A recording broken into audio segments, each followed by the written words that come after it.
I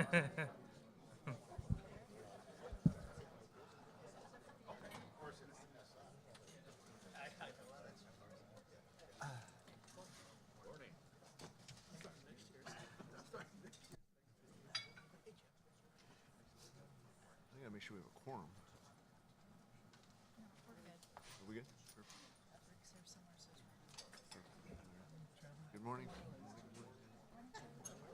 Good morning.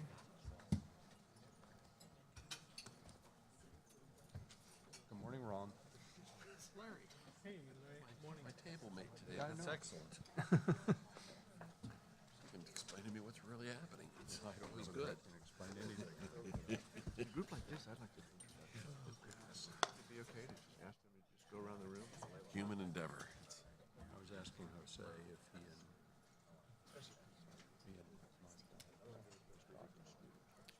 Good morning, everybody. The topic of discussion today is the operational financial review for Arizona State University.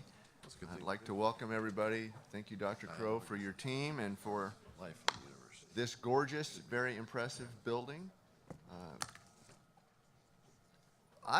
Can I take the privilege of the chair for a second and just ask you to have everybody go around the room and just introduce themselves? We don't have 300 people here, so I think that would take just a little bit of time. Why don't we start with, thank you, Jared Patterson. This is the senior management leadership group of Arizona State University over here with a couple of people interspersed elsewhere. So if people could just very quickly say who they are, what they do, and then for an occasional person, I'll add a tidbit here or there. So starting with Phil. So just stand up. So. I'm Philip Richter. I'm University Dean for Education Initiatives and CEO of EdPlus. And EdPlus is the home for ASU Online and a whole range of other activities that we have.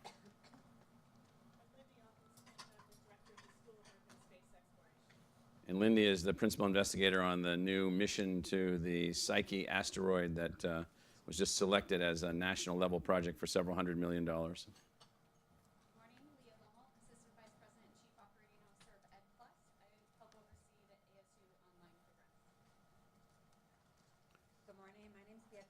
And I'm a Deputy Vice President of I'm a Vice President of Educational Outreach as well as the CEO of ASU Prep Academy Charter Schools.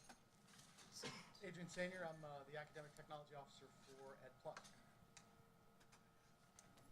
Stephanie Lindquist. I'm the Deputy Provost and Vice President for Academic Affairs and a law professor of political science. So Stephanie is a new hire. She was a dean at the University of Georgia and had been a dean at the University of Texas.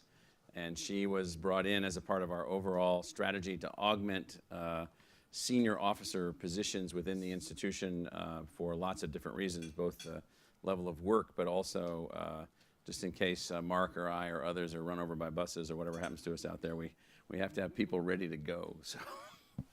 my name is Pat Kenny. I'm the Dean of the College of Liberal Arts and Sciences. So I was thinking about Pat this morning. So he's a very humble person and has just led the effort to design our new school that we're launching here in a few weeks. But so Pat, as the Dean of the College of Liberal Arts and Sciences, is managing an academic enterprise larger than the University of Oregon in students, faculty, research levels, and so forth. So this is just, so when you think about Arizona State University, we have a name. We play against the University of Oregon. We lose to the University of Oregon by 1 point last night. I stayed up to watch that, and it's very sad. But nonetheless, so Pat and his colleague deans are running the University of Oregon inside Arizona State University as a fraction of what we're doing. So it's important for Regents to sort of keep the scale in mind.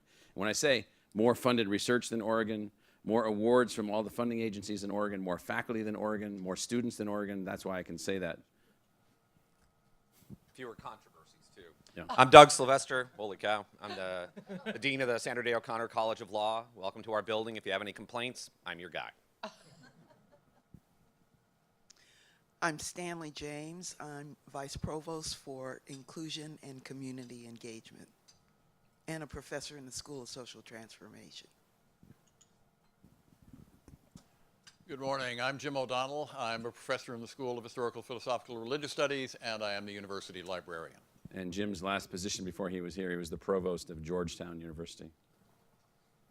Chris Callahan, Dean of the Walter Cronkite School of Journalism and Mass Communication and Vice Provost, Downtown Phoenix Campus. And CEO of Arizona PBS. Yes, just to make sure that you add that small little thing like we're running this big television station. So. I'm Patty Smith, and I'm in the Capital Programs Management Department in ASU. Dwayne Roan, Dean of the College of Integrative Sciences and Arts, Dean of University College, and Vice Provost of the Polytechnic campus. And Dwayne's college operates everywhere. My name is Ferran Garcia Pichella. I'm the Dean of Natural Sciences in the College of Liberal Arts and Sciences. I am George Justice, Dean of Humanities in the College of Liberal Arts and Sciences and Associate Vice President of Arts and Humanities in the Office of Knowledge Enterprise Development. And a professor of English. And I'm Fred Corey, Vice Provost for Undergraduate Education, And professor of.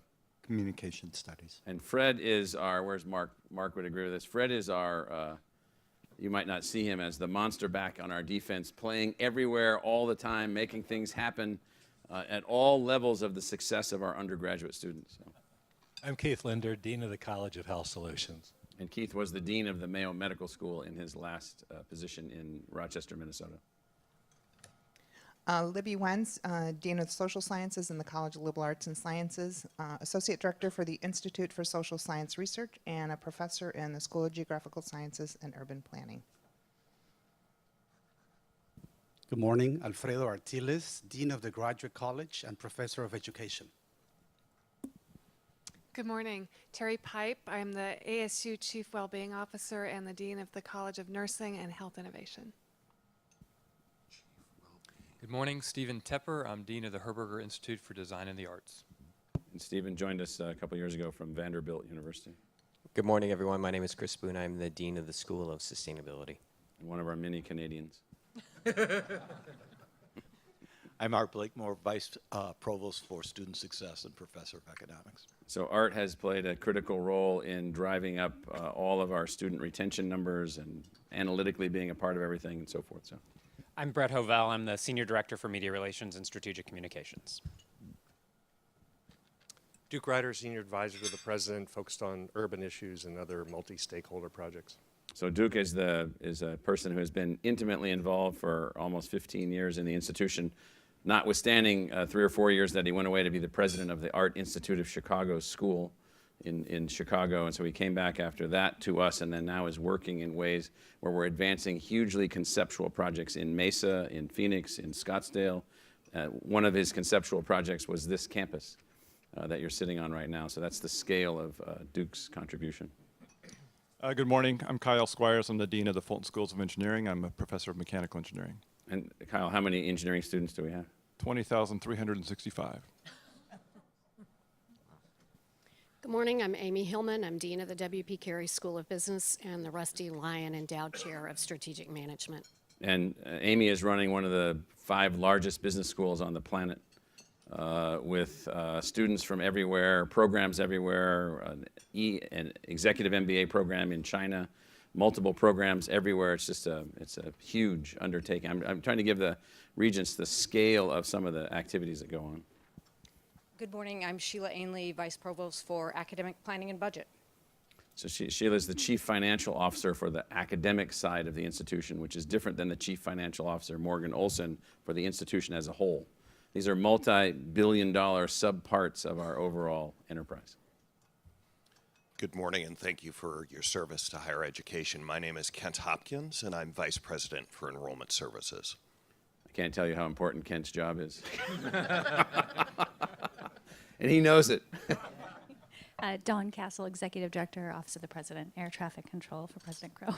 And Dawn is, Joyce Smitherin served in that office for almost 20 years, both myself and President Kaur, and Dawn is Joyce's replacement. Let's see, who else does the board not know that's here from the senior management team of ASU? Anybody else? The board will see the rest of the executive committee this afternoon. Stu Hadley, yes, Stu? Stu Hadley, Associate VP of National Policy. So Stu is our frontline person in Washington and the intersection between all things in Washington and all things ASU. Is that it? Anybody else? So I will say that just as, are we ready to go? We're ready, go. Let's go. So I will say that the team that we have is fantastic, and all that I'm about to say is the product of their effort. We're all in the same field out there together. We all get tackled together. We all are out there trying to make things happen. They get tackled, I get tackled, things are happening. All of us have our different roles. I tend to want to carry the ball and try to gain yardage using a football analogy, but that doesn't mean that one can do that without lots of other people. And so today what we're going to do is three things. I'm going to give you an overview of our current situation. You have the little schedule in front of you, the run of show. We're going to then walk through, after that, our specific business plan, which is where we're going. Our business plan isn't very meaningful unless you've got a sense of our current situation. And then we have reserved, after lunch outside here, we've got this set up in this facility, more than 90 minutes for focused questions. We'll rearrange the room. We'll bring the university's senior administrative team here in front of you, and then we'll have 95 minutes of you asking them questions about what you have heard. Now, just a little bit of history about all of this. Several years ago, then Regents Chairman Ann Mariucci constructed a strategic framing of the way that the universities should be advancing their enterprise plans, their financial plans, their organizational plans, their structures, their ideas, their aspirations, all of the things that we're doing. This is reflective of that. We embraced that, absorbed it into the institution, and have been operating with this kind of enterprise-wide planning within ASU as the part of the enterprise that you all are worrying about in a way that has actually been highly beneficial to the institution. And so I'm going to spend some time right now on giving you the situation report. Can we get to the larger? There we go. So this is our OFR, Operational and Financial Review, which is our presentation to you of our strategic enterprise plan. We're multiple years into this. Let me give you one example as it relates to something as simple as tuition. So we said 4 years ago that for 10 years we would not raise tuition more than 3% per year for an in-state undergraduate student. That will be the case. And not only that, it will not only be the case, we'll raise it substantially less than that over that time frame. The net of that at the scale that we're operating, I'm using this as an example of the strategic enterprise planning process, how it works. We're thinking on 10-year time frames. We're talking today about decisions that we're advancing that will affect the outcome of the university by 2025. The board has established our goals by 2025. We're going to talk about where we are relative to the tracking towards that goal, or those goals. But I just wanted to give you a sense that this is not like we're starting from scratch. It's not like this is like the first time that this report has ever been put together and that there aren't thousands of decisions that were made before we get here. One decision was that we would design the university so that we would not have to increase undergraduate in-state resident tuition by more than 3% per year over a 10-year time frame. And so all of our other decisions then are guided by that kind of structural decision that we put in place. You can't talk about ASU without noting and remembering that our raison d'etre, our actualized, our self-actualization goal, the thing that we hope to be, the thing that we are striving to be, is this charter: inclusion versus exclusion, measured for success of our students, research to benefit the public good, and an institution deeply committed to the success of this community and all the communities that we serve. Now, newer regents may say, and for the audience, some regents, Regent Manson is her first time through this, and so this is new. Others are like, not again. He's talking again. This is a big deal. This is a derivation of 15 years of effort to actually derive a charter for an institution that didn't have a charter. An institution that had a charter that was the following: please educate these children with these resources that we give you. That was our charter. That's insufficient. We moved away from that. This is a slight modification of a slide that we showed last year. We believe that through this charter, this institution has a responsibility to the public trust. Our charter is a promise to the citizens of Arizona. We believe that we have a responsibility to fulfill the requirements of the Constitution to provide public education in the design of this place that we call Arizona. This institution has lived through 7 or 8 manifestations of its identity. Territorial, normal school, Arizona State Teachers College, this, all these different things, changes, governance changes, everything's changed, things are changing all the time. What's the purpose of the institution? This is the purpose of the institution. And this little last thing here is not, we cannot be, our responsibility is not conditional upon the action of the legislature. We're going to make our case to the legislature. This is just a really important point. This is a mindset. Just to repeat over and over and over, we're not the government. We're not a government agency.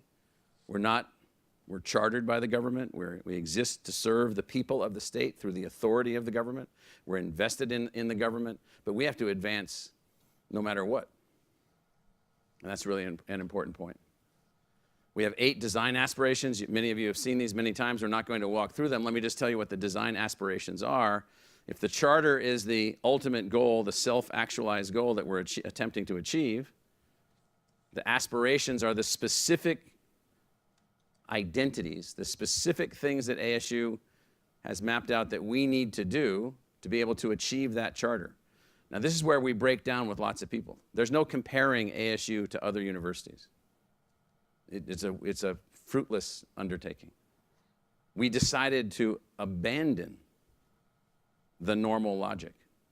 We have decided, for instance, to allow the fusion of intellectual disciplines, where the fusion of intellectual disciplines benefits the production of knowledge, benefits the communities we serve, benefits the students and their success. So that's now an aspiration of the institution. To be socially embedded is an aspiration of the institution at all levels of the institution. To be a part of the community, engage with the community, working with the community, to be socially embedded. Some universities are socially embedded, some are not. This one will be, is and will be even more. So, you are the governing board. You have given us an assignment. The assignment is very clear. I can guarantee you this, if we lined up across this little metal strip here, 10 university presidents from 10 functioning universities, and we told them what the assignment was that you all have given us and approved for us, they would say unequivocally that that cannot be done, unless you're also delivering all the resources to do it. So we have an assignment for which the resources must be acquired.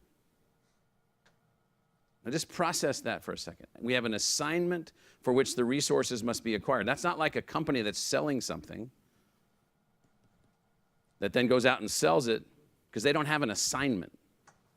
They're not supposed to produce 32,000 college graduates or build an MIT-level research enterprise at the same time. They're not supposed to worry about the health and well-being of the community. Companies don't have those kinds of assignments.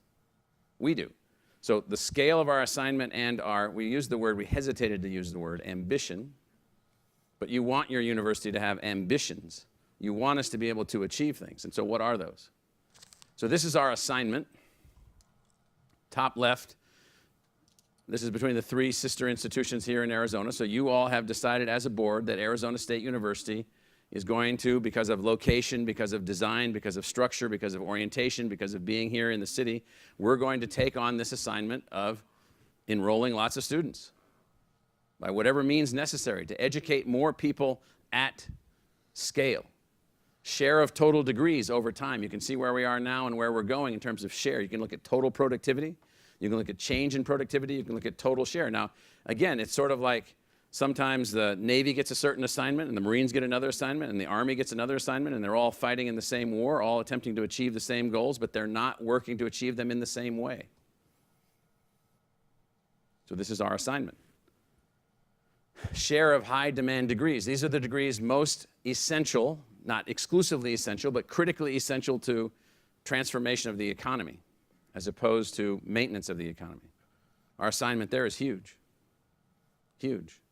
And then on research, our assignment is to basically achieve research creative scale at the scale of the leading research universities in the United States and do it without a medical school.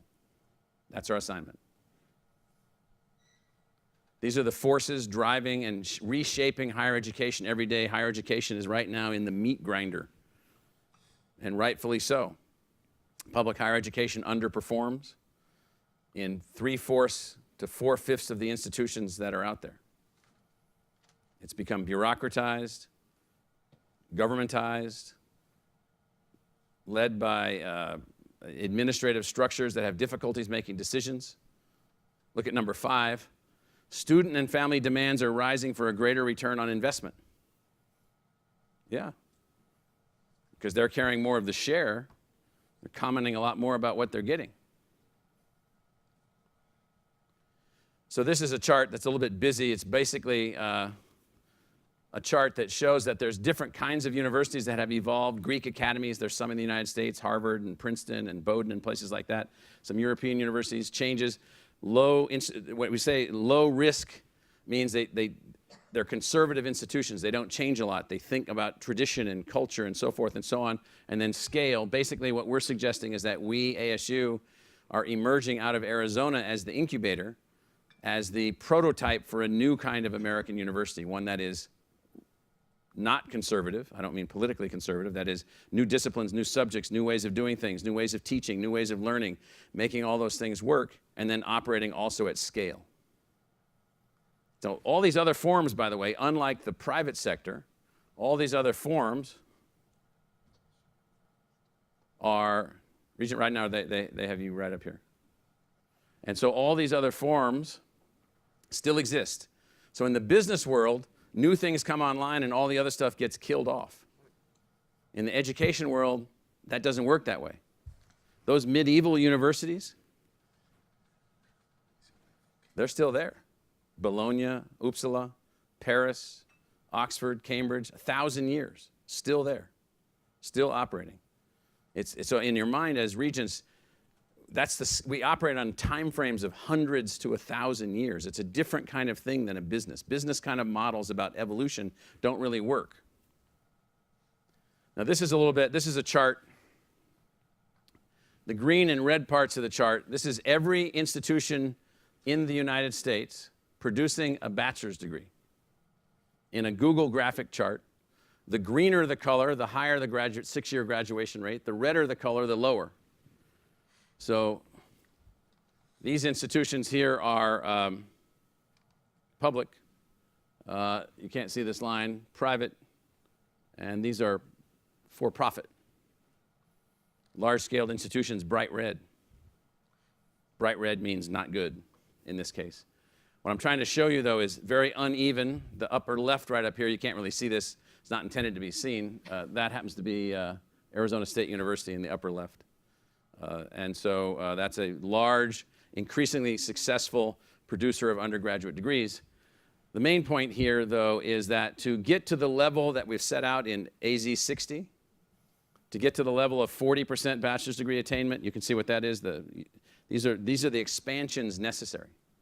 There are no mechanisms in the country. There are no institutions in the country. There is no structure in the country to facilitate educational attainment at those higher levels that don't involve massive innovation and changes. The existing institutions underperform already. Look at the mixed colors.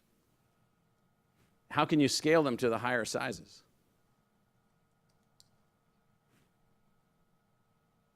So this is a chart that's kind of an academic chart, but it's to make a certain point. Imagine that you have a really, really successful institution from a market perspective. You have lots and lots and lots of students, but nobody graduates, even though there's massive public investment. So this has occurred recently with a certain kind of emergence of both profit over public value, using technology to decrease cost, but not increasing quality.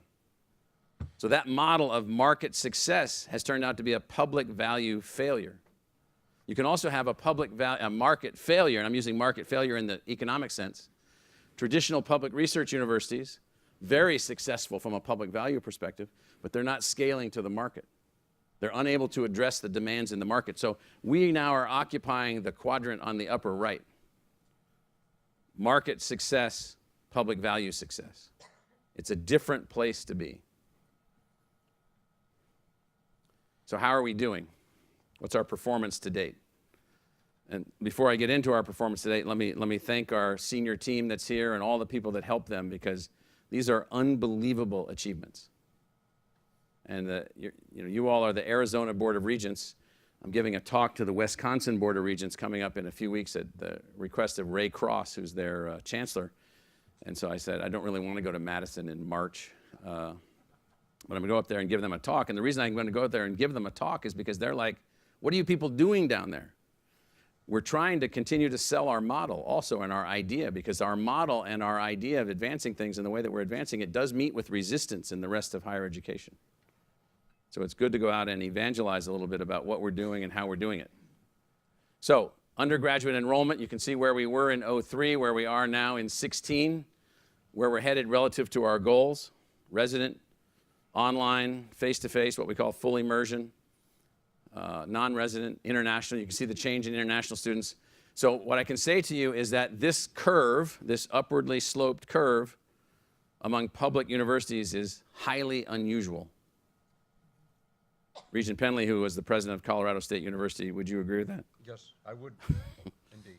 Highly unusual. Most institutions are stable and fixed.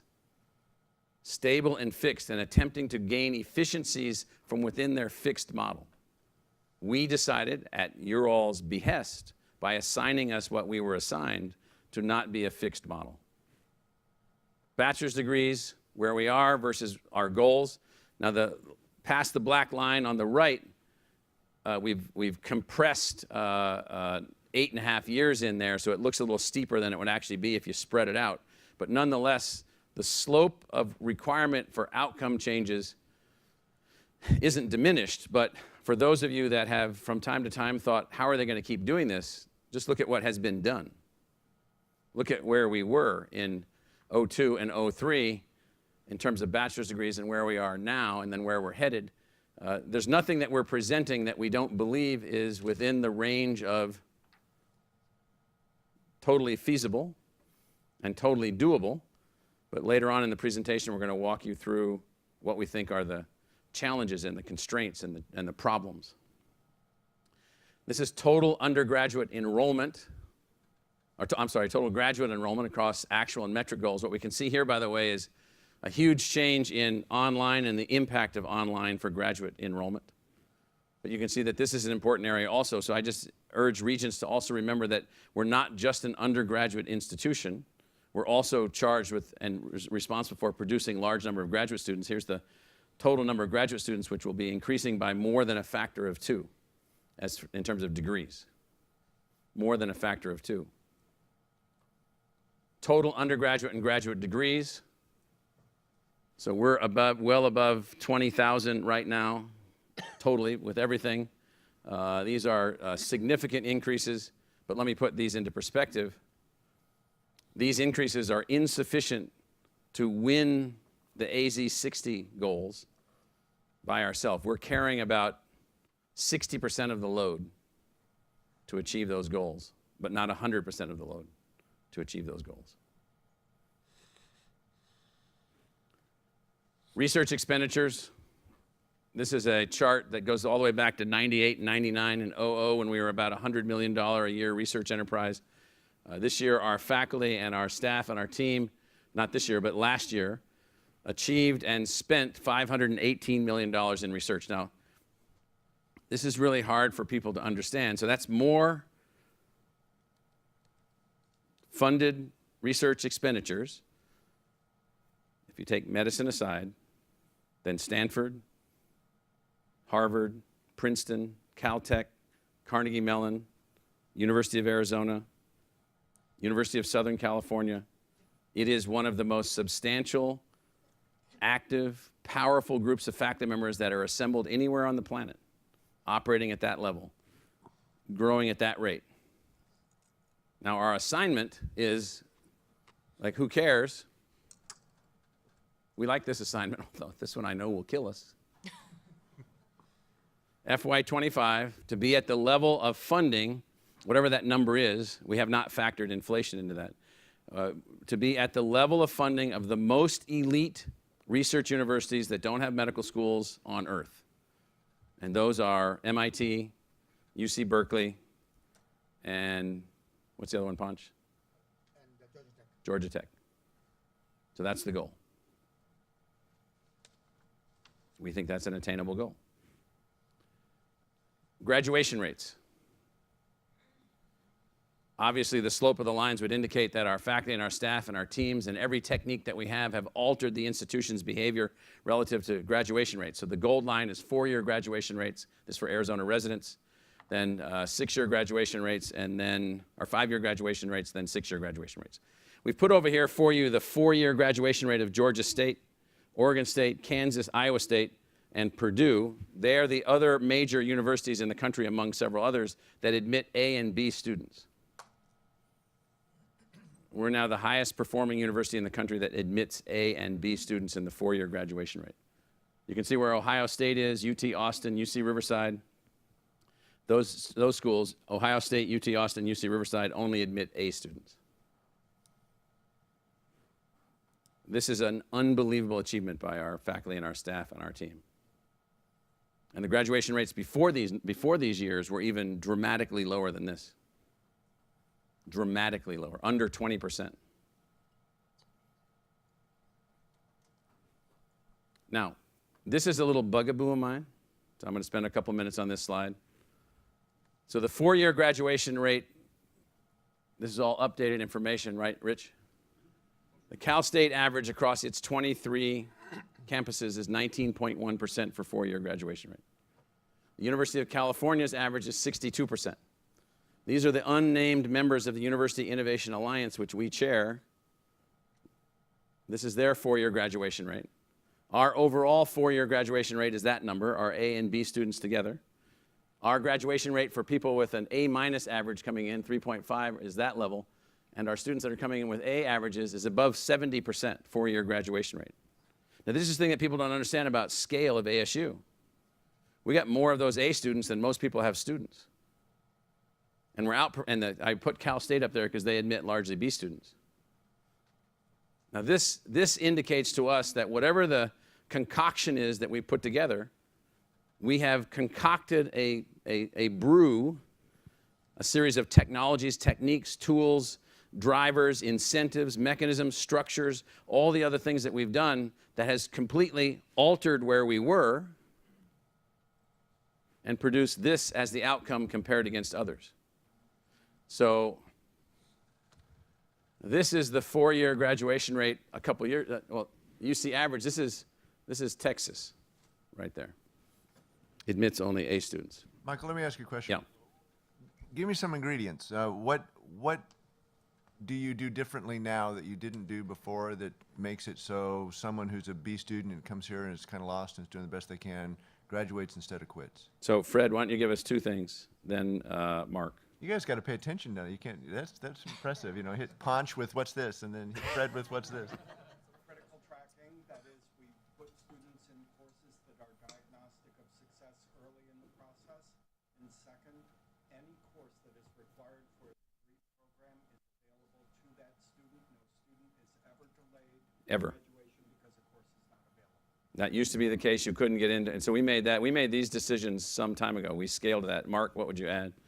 University Provost, Executive Vice President Mark Searle. Good morning. You know, the e-advisor, which is tied to critical e-advisor, which is tied to critical tracking, and expanding that to all 4 years. We initially started it only with the first 2 years of study, but now we track them through all 4 years. And then we've most recently implemented big data analytics to model student behavior so we can intervene much earlier, so much so that this year on our fall to spring retention, we're up 1%. That's a massive increase. So the other thing, by the way, so we designed the University Innovation Alliance.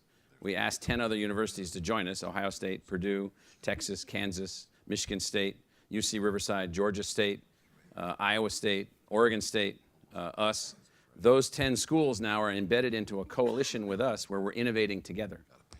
7 foundations. We raised funding from 7 foundations to be able to put this together. The Gates Foundation is our core partner.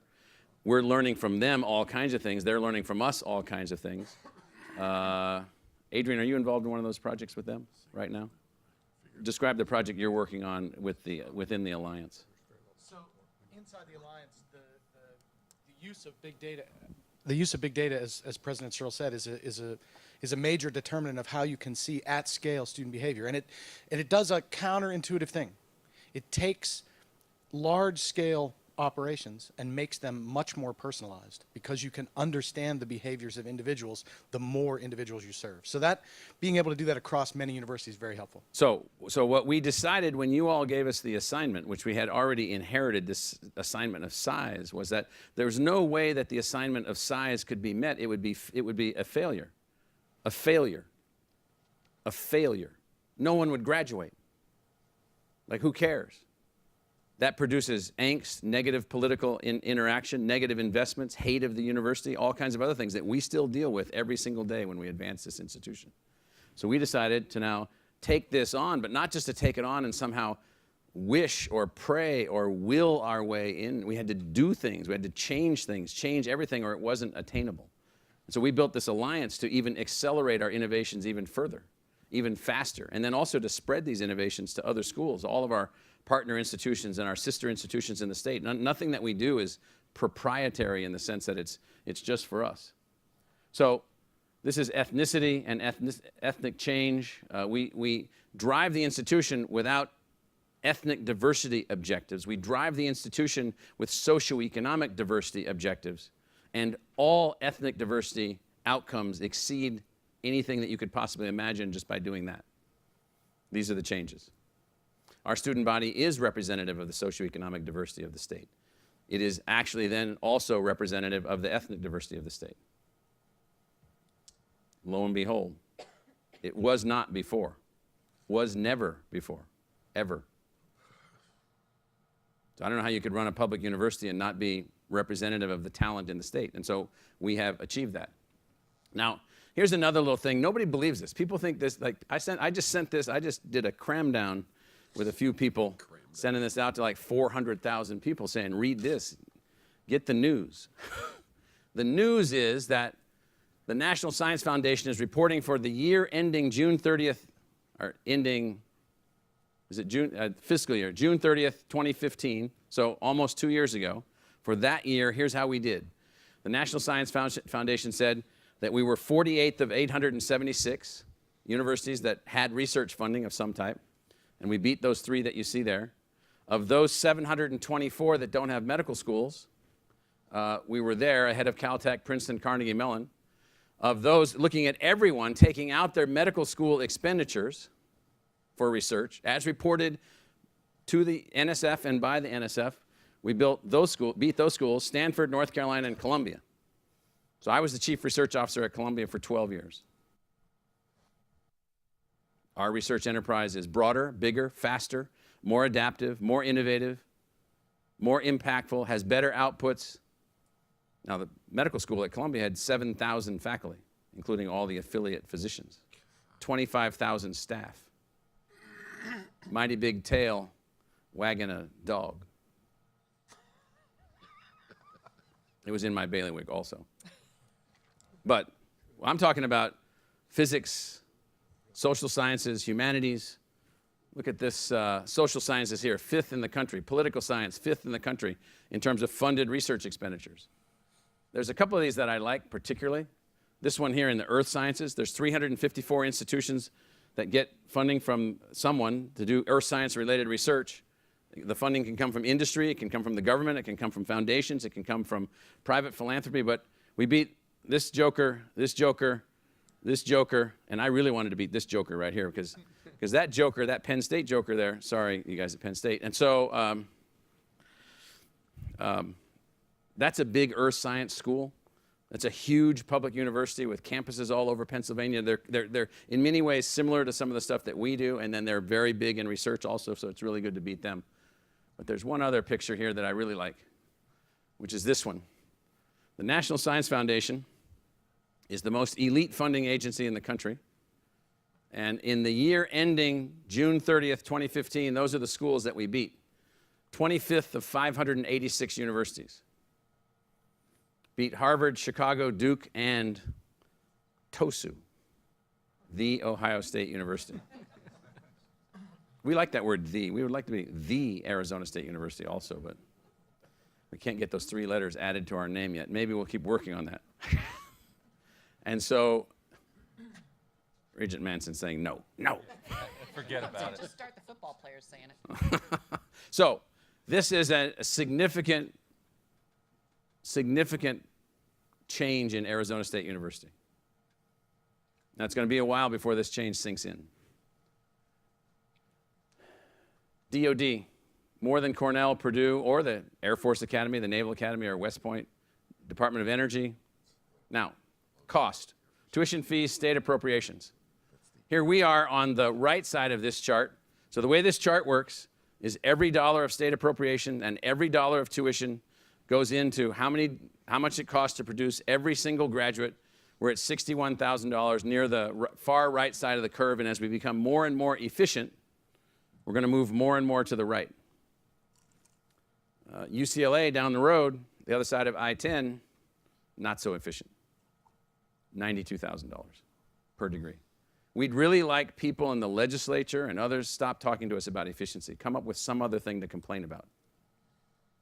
Please stop talking to us about efficiency, or at least take a look at these kinds of numbers. Rich Stanley? Where's Rich? Anything you want to add to this chart? Rich Stanley is the Senior Vice President of the university and University Planner, and everyone knows this, but I'll just say to newer regents that Rich is the person who is our integrator, driver between finance, academics, research, all things that we're doing, is the person that's able to bring all of this together and make these things happen. So, unfortunately, this is the most dated set of information that we've got in the entire presentation, because the iPad system that produces this has not yet published FY15 data, even though iPads is a federal data system. We don't use data that we make up. We only compare ourselves with the data that's in the common data set of the United States. There were some legislators that kept thinking that somehow we were making stuff up, and we're like, no, it's not really advantageous in academia to make stuff up. The penalty turns out to be death, so we try to avoid that. However, notice they're all laughing and they're saying, oh yeah, I remember what happened to Jim. having said that, we do look at our own numbers year by year by year, and the ASU number has not changed in any, it's gone down one year, gone up a little bit. It's right in that same range in FY17. So I think we will stay on the same point of the chart, if not drop lower, once we finally get data from more recent years. So here's the thing that we really like here. So we're 20% in 14, 2 years ago. Sorry for that laser burn over there, you guys. In 14, we're 20% fewer than the per degree awarded costs to the national median. If we were spending at the national median, we would need $300 million more per year to spend at the national median. So please, those of you that worry about these things, please, just don't speak to me. We have achieved this. Our net position financially has been tremendously improved for a lot of different reasons. Morgan Olson, our Executive Vice President and Chief Financial Officer and University Treasurer.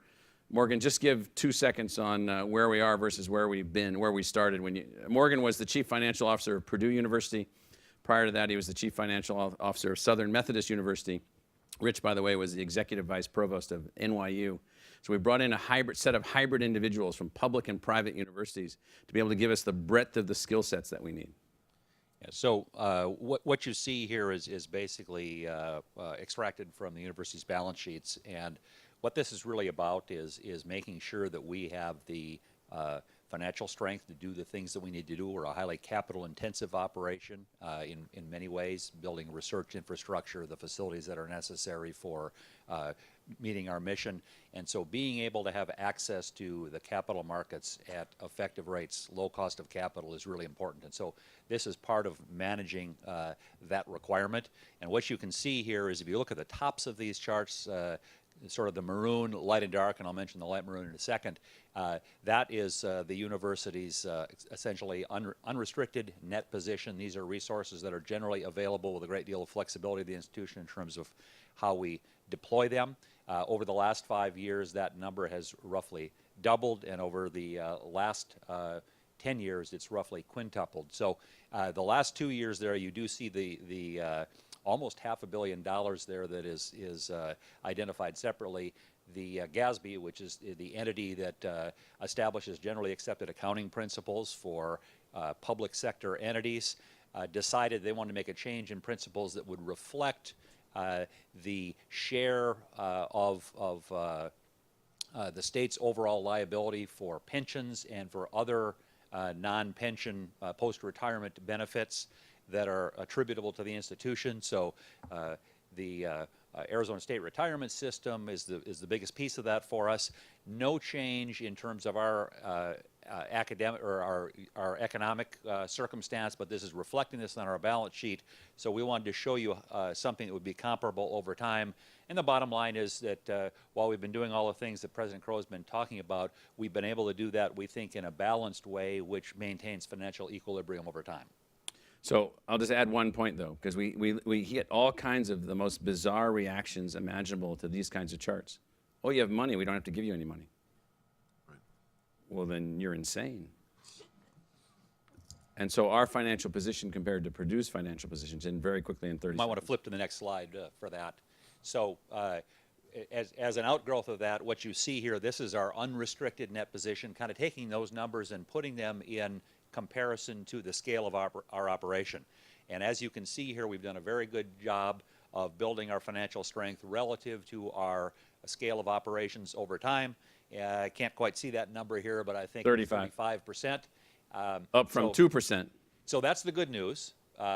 The bad news is that compared to a lot of the other institutions that we compete with, if you go back and look at that chart that President Crow was showing of the various institutions that we're competing with for research productivity, for example, much stronger balance sheets. As President Crow said, I was at Purdue before I came here. Sometimes when I lie awake at night, I do see the Purdue balance sheet on the ceiling.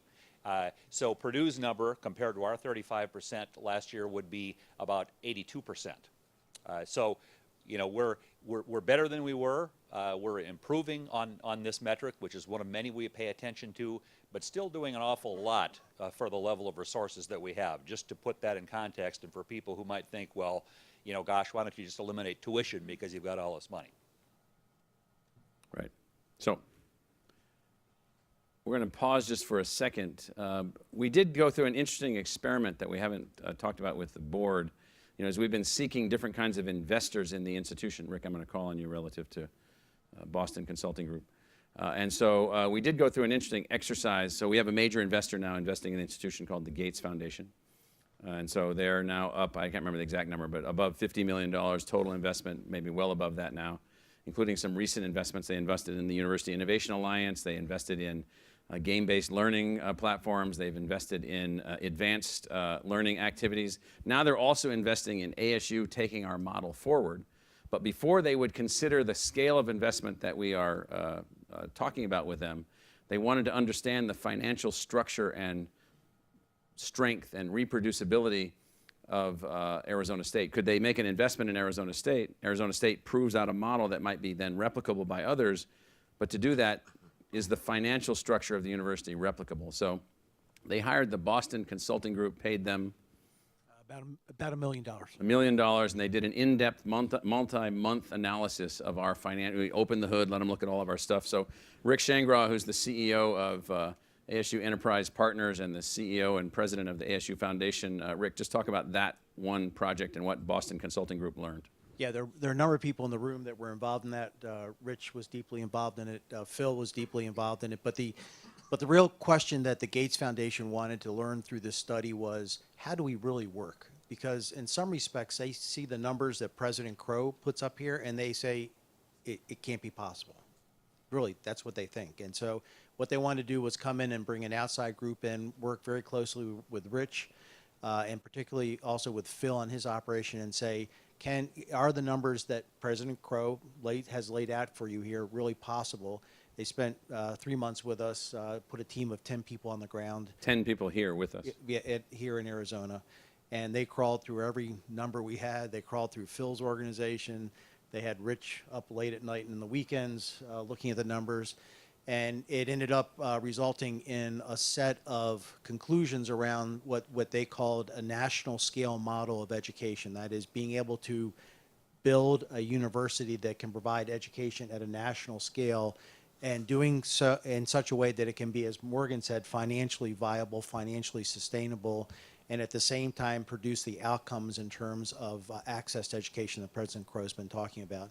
That's resulted in a number of products out of that, but an important one, and this is what President Crow's leading into, is a document looking at alternate ways of funding or investing in university higher education that would allow us to continue that growth path, and that's something we're working on right now. So just to put that into perspective, so remember your assignment over my term thus far, but I'll just take it. So over my term, increase the number of graduates by a factor of 4.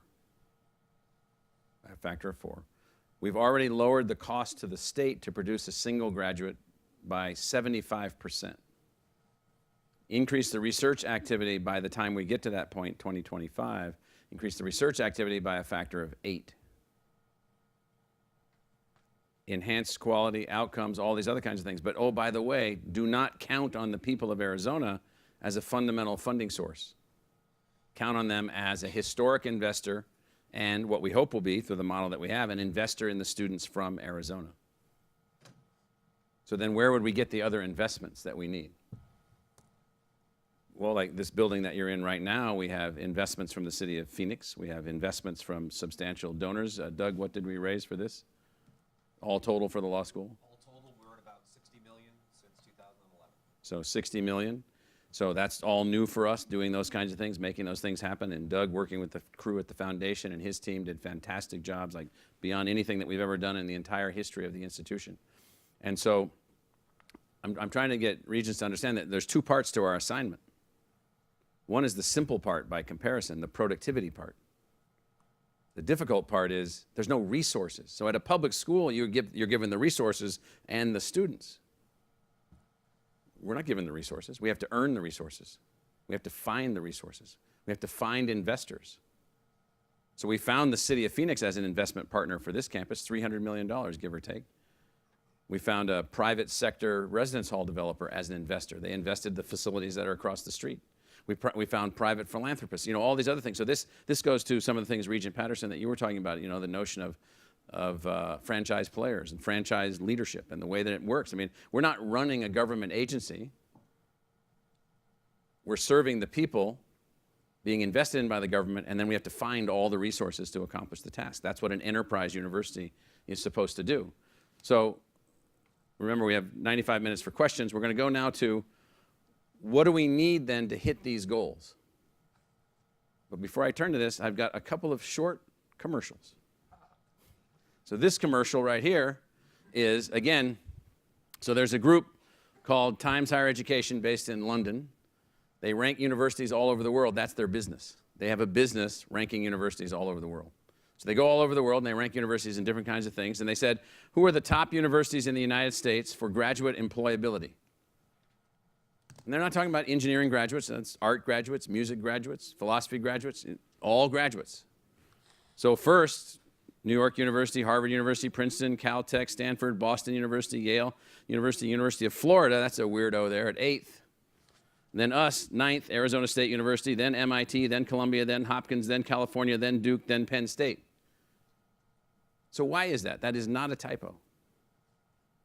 We're on that list. It turns out that the people that graduate from this institution, in the niches that we have and the way that we work and the scale that we're operating, are unbelievably valuable to industry. I'll give you one example.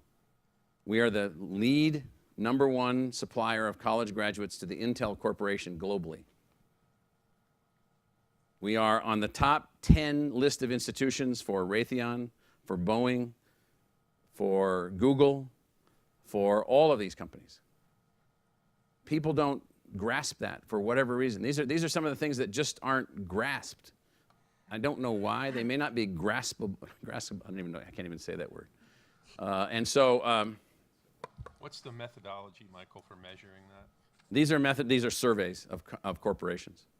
And so the corporations are simply asked to rate the graduates as they've experienced them, or is it based on some numerical count? Or I don't know. Is there someone in the room that knows the details of this? I know it's a survey, but Mark or Stephanie? Or, yeah. Based on their ratings of the institutions they're familiar with from the people they've hired, not, Right. not any other kind of. Right. So it's in, yeah. So, So it's a qualitative record kept by the companies that they survey. Sheila? Yes. So, and then this other commercial you're going to want to come up and take a look at. So this is not just related to the research expenditures, but we have had, this is a commercial, just to sort of break your thinking, get past the monotony of me showing slides. 100 companies have launched based on ASU innovations in the last few years, $600 million in external investments, including HealthTel, which is in Chandler, Neolite, which is a fantastic company started by our students. We were looking at some inventions the other day. Ponch, Executive Vice President of the University, Chief Research and Innovation Officer, the head of our Office of Knowledge Enterprise Development. Our 269 invention disclosures, 13 startups, and 60 U.S. patents. Maybe Ponch or Rick, that puts us in the top 10 of all universities. Yes, top 10 of all universities. This is done by the National Academy of Inventors, who have a list of universities that they have in terms of our rankings, yes. Yes. Ponch is a member, a fellow of the National Academy of Inventors, also himself having been elected into that body. And so just take a look at this when you get a chance. So this is, again, who we're competing against, how we're doing. I think Rick is out. Oh, there's Rick. Rick, anything you want to add on that part? So I think one of the things that's really important is that when we compare ourselves to other universities, we calibrate it based on the size of Ponch's research overall organization. So what this means is that if MIT has twice the amount of research that we have, we expect MIT to generate twice the amount of patents, twice the amount of invention disclosures, twice the amount of licenses. And what we find is, given our size of research, we're actually very competitive with MIT and Stanford. In fact, that same list we see for beating out folks on innovation, we beat out on intellectual property discovery. Our biggest challenge right now is that Ponch is leading and our faculty are leading the growth of research so quickly that it's going to become harder and harder to actually gain those same kind of advantage because we're growing the research enterprise so quickly. So that's the end of our assignment and our achievements thus far against the assignment. Now, what I can tell you is that the assignment that we have for the next 7.5 years to 2025, the assignment that we have is very significant. Very significant. Build an MIT in Phoenix, Arizona, from a research productivity perspective. Build and operate an institution that by that point will be graduating more than 32,000 students per year. Lower the cost and be the most efficient possible, the most diverse possible across all of those dimensions, and make all of that work with unpredictable, uneven, and uncertain state investment, constraining tuition to less than 3% per year for in-state residents for that entire time frame. And so that's the assignment. Now, then, what kinds of investments do we need to make the assignment work? And by the way, this is where people break down. You know, it's like, well, we're not going to give you that. We're not going to invest that. We're not asking anyone for these investments. We know we have to go out and get them. We have to make the case. We'll make a case for Research Infrastructure 2 to the state, which will fund a fourth of the research buildings that we need. A fourth of the research buildings that we need. We're going to go to the state for this or that, but we're also going to go to companies, to foundations, to others, to other people out there to make this thing work. So let's see what we need. So we need 800 to 1,000 new faculty members to be able to scale to that size, to be able to produce that number of graduates. That, by the way, is a fraction of the number of faculty members that would be needed. So we're adding, by the way, we're going to add 10,000 graduates per year between now and 2025. That's an entire university with 3,000 faculty members normally to produce that many graduates. We can produce that many more graduates and produce that much more research for 800 to 1,000 more graduates. Now that's $300 million more of research, 10,000 more graduates for 800 faculty members. That's considered impossible. So faculty. This is the distribution. This is our present research expenditure level, the red, against what we call productivity gains. Faculty expansion would be 14%, and then something that we're struggling with, still struggling with, because every time we try to advance a large project, the word Arizona appears in our name and defeats us because we cannot yet project a unified state. So you know, the Regents know we've been defeated multiple times for multiple $100 million projects because the state won't step up and say, yes, we're interested in that project. The last two major projects we lost to California. Very, very painful exercises for us. And so we still have to solve within that yellow bar a problem that we have, which is to convince people to make de minimis token investments that indicate the state is actually interested in the success of these projects to allow us to actually have some chance to win these projects. We need new facilities to drive our research expenditure up. New research activities projected to grow 2.5 times the rate of on-campus enrollment. This is research needs will drive the need for new facilities. We've got research infrastructure 2 in place. I don't remember Rich or Morgan or Ponch how much research facilities we're adding or we would have to add to meet this. The number in the plan is about a 50% increase in the amount of research facilities that we have today. It's in the range of, I'm going to say 600,000 square feet. It's in the business plan, and I'm not carrying the number. So 50% increase in the amount of research space, a fraction of which is then covered by research infrastructure 2. The rest we have to figure out. And we're figuring it out in different kinds of ways.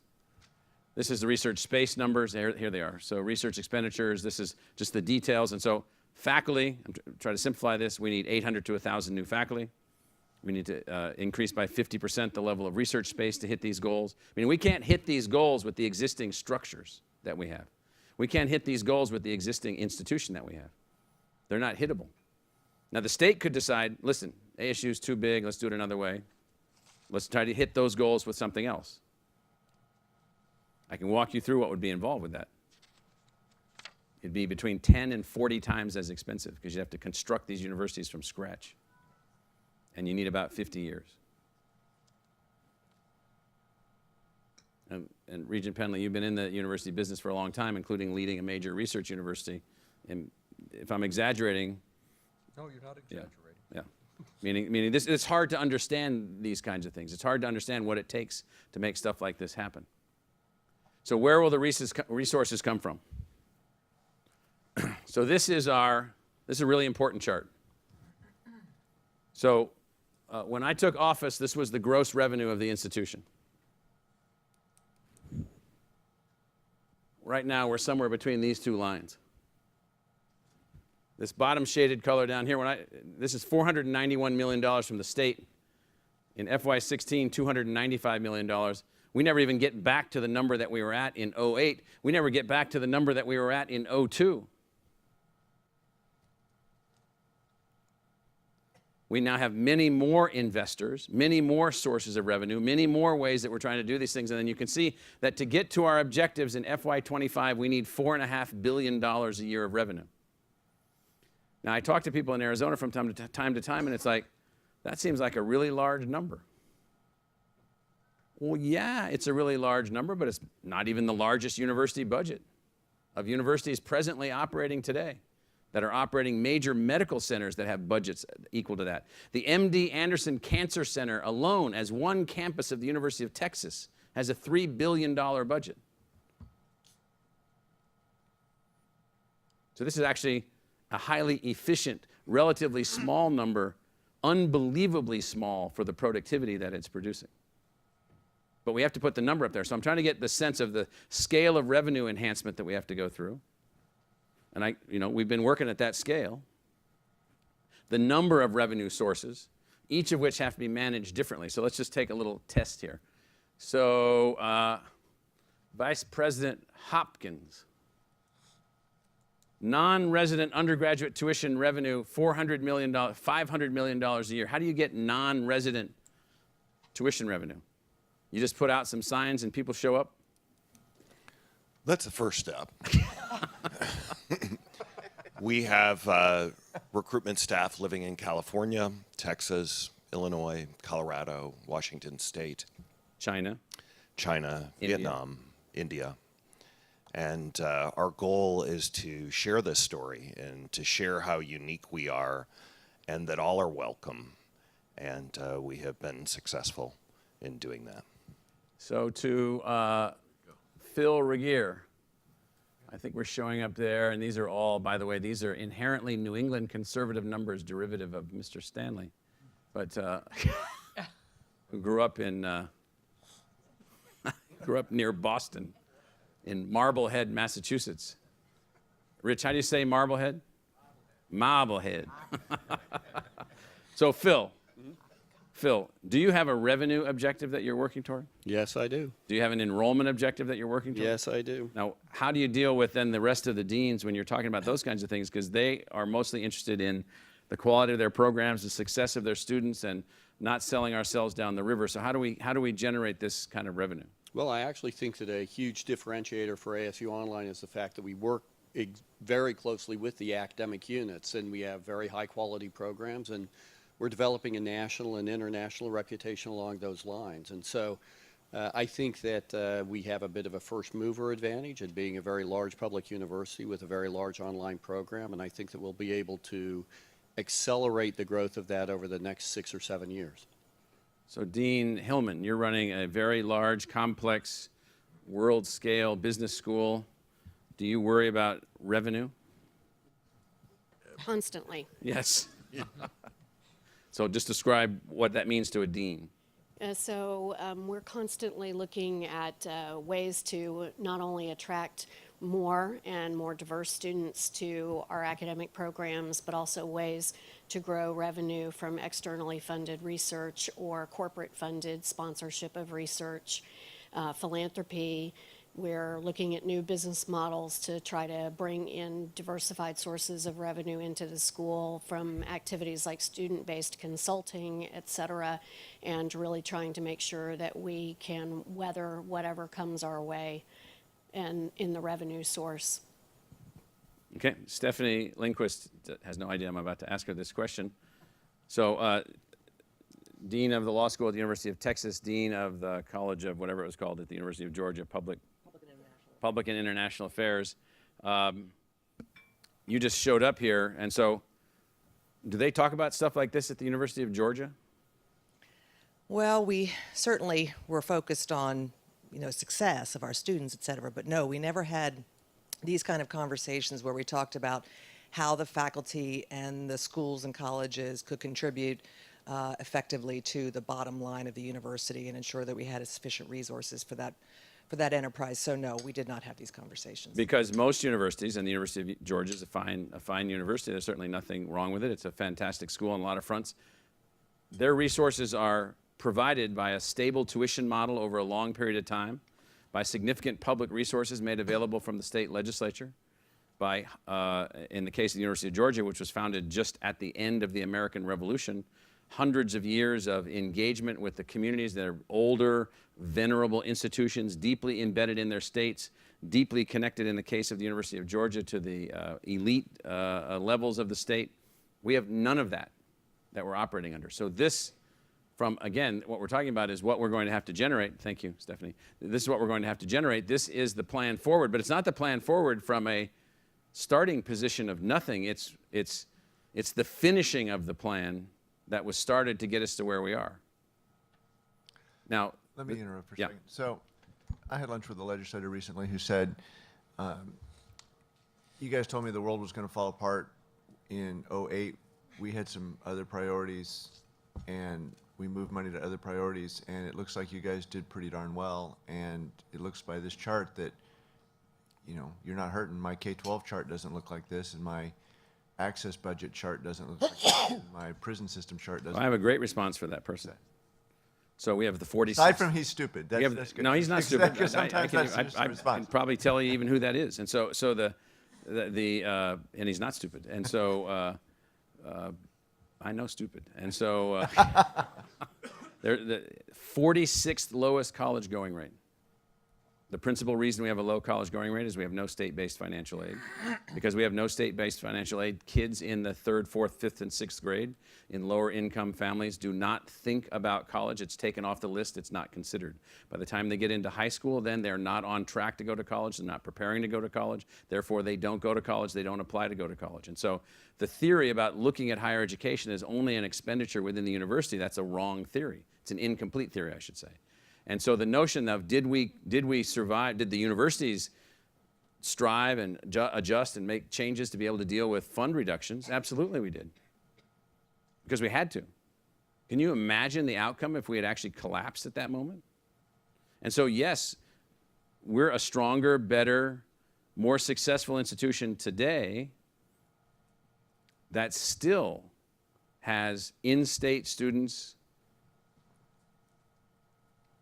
with insufficient financial aid. We could be a much greater institution than we presently are if we weren't spending $350 million of our own internal resources for the financial aid of students that can't afford to go to the university. And so, yeah, we're generating a lot of this money, and we're using boatloads of this money to pay for things that the people in Arizona won't pay for. And so, yeah, we're doing okay. We're doing all right. But against what? So you saw the slides that I gave yesterday. I mean, we're at 76.9% of the per capita GDP of the United States and falling like a rock. Colorado's eating our breakfast, lunch, and dinner economically with a completely different approach to some of these kinds of things. And so that's what I would say back to that person. I would say don't invest in the universities. Invest in the students from Arizona. Let the universities take, I mean, it's a different model. So yeah, I mean, it's not, what he said is not inaccurate. I assume it was a he. Is it he? Yeah. Yeah, in other words, we're not a budget unit. Right. You know, you can't really look at us from within those blinders. Right. We're not a budget unit. We're not a public school. You know, K through 12, they don't have tuition. Constitution of the state of Arizona says every child between the age of 5 and 21 will have access to a public school for free. So let me combine a couple points for a second and go to Kent's point on marketing and some of what you just said about families not understanding what their opportunities are. I think the reason that the Ames scholarship was so popular, and I know that it's really popular with the legislature because it was free. Folks didn't like it. Yeah, I know. So it was popular with the community because it was free to them also. Well, it was quantitative. Yeah. It said if you get a B average in your 16 core courses or whatever, that you will get this much aid. Yes. And people understood that, and I think that there are a lot of people in just B student, low A student type families who aren't wealthy who say, well, I don't know how we're going to afford college, and it's because they don't understand what we do to ensure that students who have needs or students who are excellent on merit can get in. So let me make a suggestion. I would like to actually get some feedback eventually. Like I'm going to call back in a week from your team and from both of the other universities as well. Let's take what we normally would provide and name it. So if I could ask you, I mean, because you just made good points. We have money available. We do a lot of things to get money available. So if my child has a 3.8, we do name it. What do we call it? We have Provost Scholars, President Scholars, New American University Scholars. We have, what's the other program, Jim, that we're using the name for now? The ASU Advantage. So we've named all of them, and they're actual expectations in the schools, but they're different than a general overarching financial aid strategy like the Hope Scholarship Program in Georgia, which is financed by the state, not by the universities. But I don't think, so my kids are on 2 of those. Yeah. So I've been through that process from the point of view of the parent, both on a National Merit Scholarship and on a Regents Scholarship. All of which are paid by us. Right. But they were not. They earned them. They heard about them after they earned them. After they earned them is the key. Mm-hmm. So that is the key. It's, wow, you applied and therefore you have qualified for this and therefore you get to have this scholarship. It didn't go the other way, which is if you have a 3.5 in your core courses, you can qualify for our Provost Scholarship. And we'll tell you this as a sophomore. We do say that. Counselors know that. Students know that. But not everybody knows that. But we won't say the other thing, because if we said the other thing, If you have a B average, this would be your tuition at the university. We would be bankrupted within 1 year. We do not have sufficient resources by any means whatsoever to have the equivalent of the Hope Scholarship. So in Georgia, they have what you're talking about. If you have a B average, it's changed over time. Right. Other states have this, Cal grants, Illinois grants, Georgia grants. So these states, which actually are worried about their college going rate, we are not worried about that yet. They have, if you get a B average, you have no tuition at any public university. And at the quote-unquote more selective public universities, that grade point average has to go up for you to be admitted to that university. That program has proven to be, in the states that have it, immensely valuable. We have a facsimile of that, self-financed by taxing certain other revenue sources that we have internally to be able to provide the resources for that. So our net loss, this is a number for Regents worth noting, 203, is that the right number, Rich? 203 million net loss for our in-state students. So our in-state students, every dollar of tuition and every single dollar of appropriated funds, the net loss for our cost to educate them, which is among the lowest costs that exist, is $203 million. That's off the top. And that's dramatic. So could we find ways to be more, Charlie Reed, the now late former chancellor of the University of Cal State University system, he just passed away. He was an unbelievable champion for fairness and equitable access to the Cal State University system. Every 10th grader in California got a letter from Dr. Reed saying, if you do this, this, this, and this, you'll be admitted to the California State University at this tuition level. We can't do that. We do not have they have Cal grants. They're spending billions of dollars a year to be able to guarantee that. The states that are very high on this, like Colorado, invests almost nothing into the universities. They invest in the students. And then the students select what universities they're going to go to. That's what we're trying to get to some stabilization of that. If we had financial aid, I mean, you and I have talked about this, if we had financial aid numbers to work with, we could download what we're spending on financial aid, use that to invest back in meeting some of our objectives. We think that's also saleable, but there's a lot of confusion about this. Now, we can work on what you want us to do is, can we do a better job of communicating to kids, you know, if you do this, you'll earn this. If you do this, you'll earn this. If you do this, you'll earn this. Mark, you want to add anything? We're initiating actually a pilot with the Phoenix Union High School District, starting with 9th grade and using a series of initiatives that are led by Jim Rund and his staff in terms of developing pipeline, adding, using Me3, but also introducing Me3 is the program I mentioned last night that Jerry Hirsch was our donor to help us get that thing off, which are pathways through high school, into college, into careers. But also adding now, working with a company called Raise Me. Did I get that right, Kent? And that it gives students micro scholarships per course. And so they can see what they're earning toward their university. So by starting in 9th grade, we start to get them to ideate about going to university and that there is a pathway. And what we're building into that, which Raise Me never did, but they're doing it for us, is to build in also the federal funding that's available to those students so they can actually see the totality of the kind of aid that they'll be able to get. So we have foundation funding from a number of foundations around the country helping us to build these tools, from donors, from others. The reason that some of us are like on planes all the time is because the money ain't here. And so we got to build this thing to prove the point. And then I think we're getting close to the proof point of what we really have something. We could now go out and say, now if you invested in financial aid this way, you know, we could have this impact, we could have this outcome. Beatrice, as Vice President for Educational Opportunity, what else are we doing to enhance college going rate among some of the schools that we're working with particularly? So my colleague Edmundo Hidalgo actually is overseeing that portfolio now, but there's a number of strategic initiatives where we're in multiple of the largest school districts here in the state, and in particular in Maricopa County, and we're implementing a number of initiatives that give exposure to students not just there at their local high school, but also bring them onto experiences here on our campus over the summer and throughout the year to really introduce them to what's possible in the way of student interests and disciplines that they might want to pursue.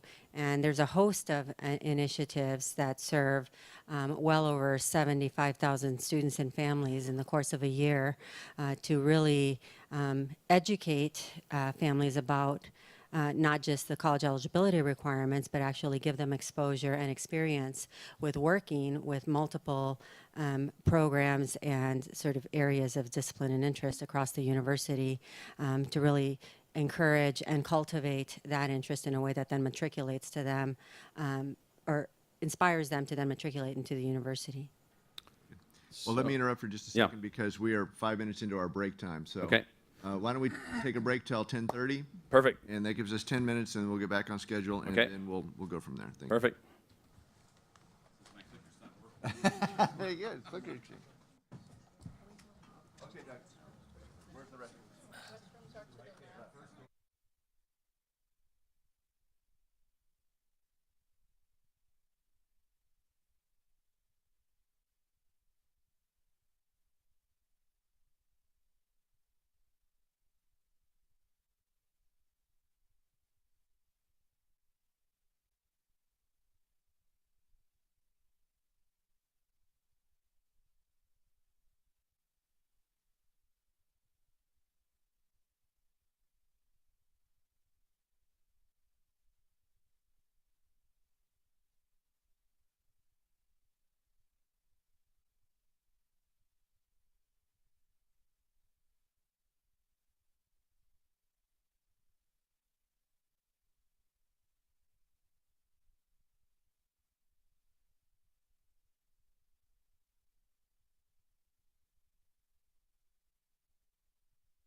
We're going to go ahead and get started.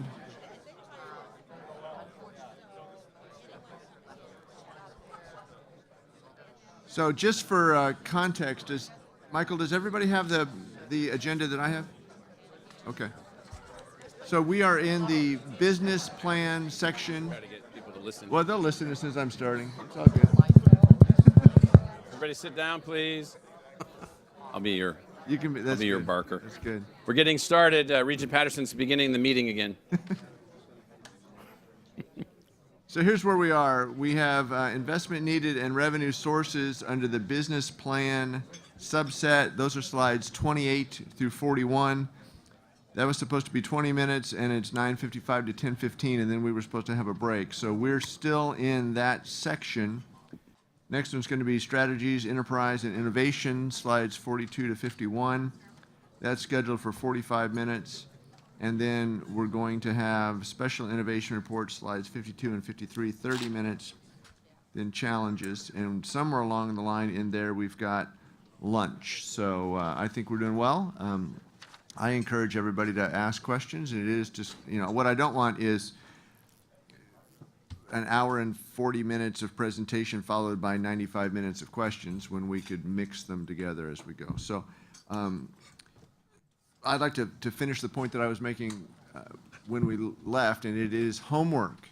So it's an assignment to each of the 3 universities. I would like to see the top 2 merit scholarships that you provide. Sometimes they're called Regents, sometimes they're called National, whatever.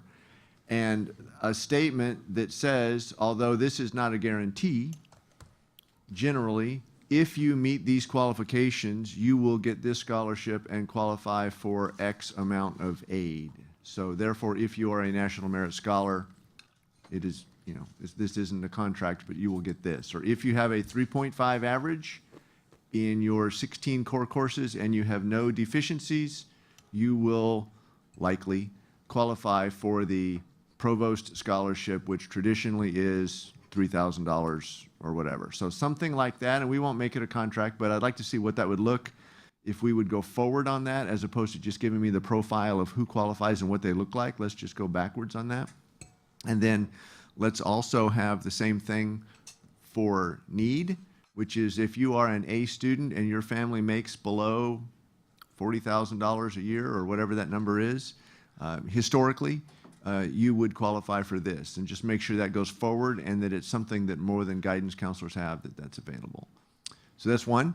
2 is we just finished the Obama cohort. So I'm eager to find out your plans for the Trump cohort and see where we're going with that one.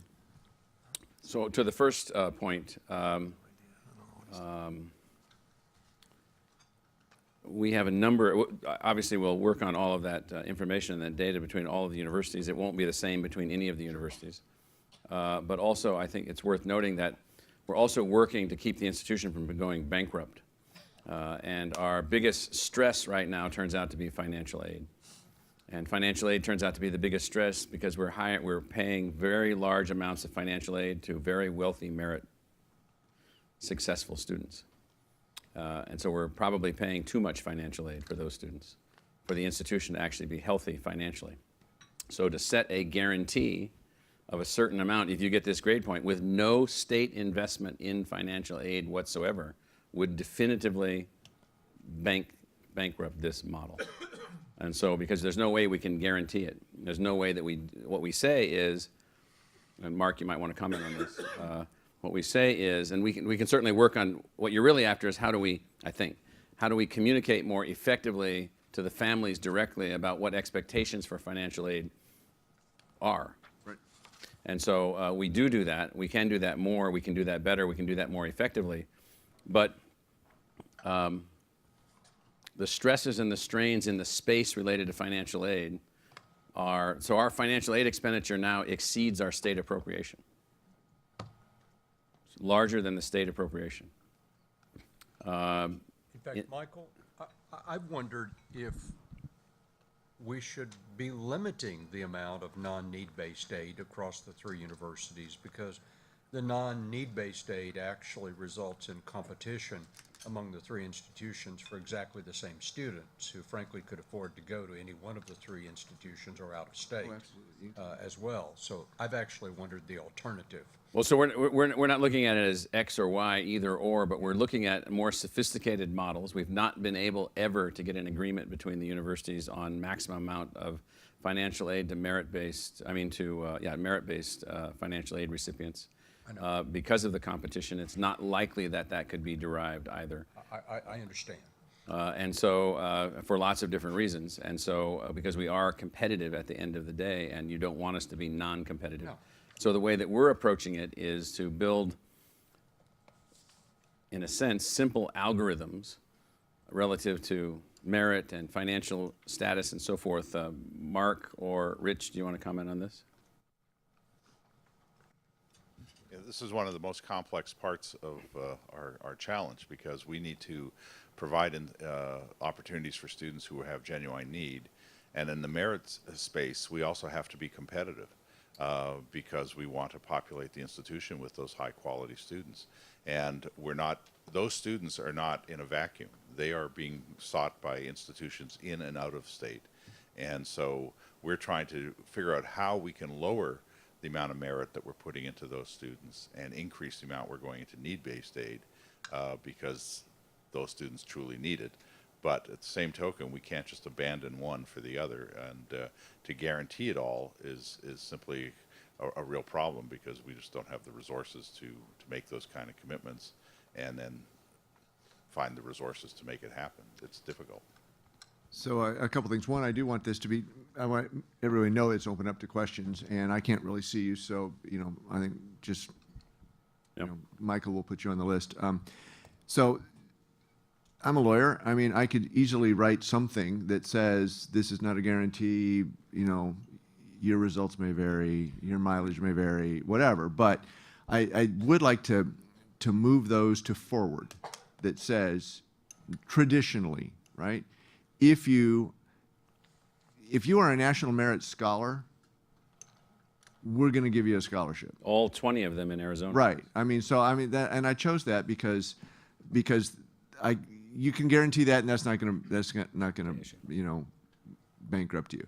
I think we could also say if you are a straight A student in your core classes and you want to attend here, you qualify for the provost scholarship, and then we can say, subject to available funding, et cetera. This is not a guarantee, and a thing that says this served this many people last year, et cetera, something. So the key is, I'm not going to ask us to guarantee it, and I'm not going to implement it, et cetera, but I'd like to see what that looks like if we design something that went forward so that we could go to high schools and brand it and say, the provost scholarship at Arizona State University is generally for people who are at this level, and they can go. And the same thing is especially true with merit-based, if we could just go forward and do it. But no one's going to ask you to guarantee it.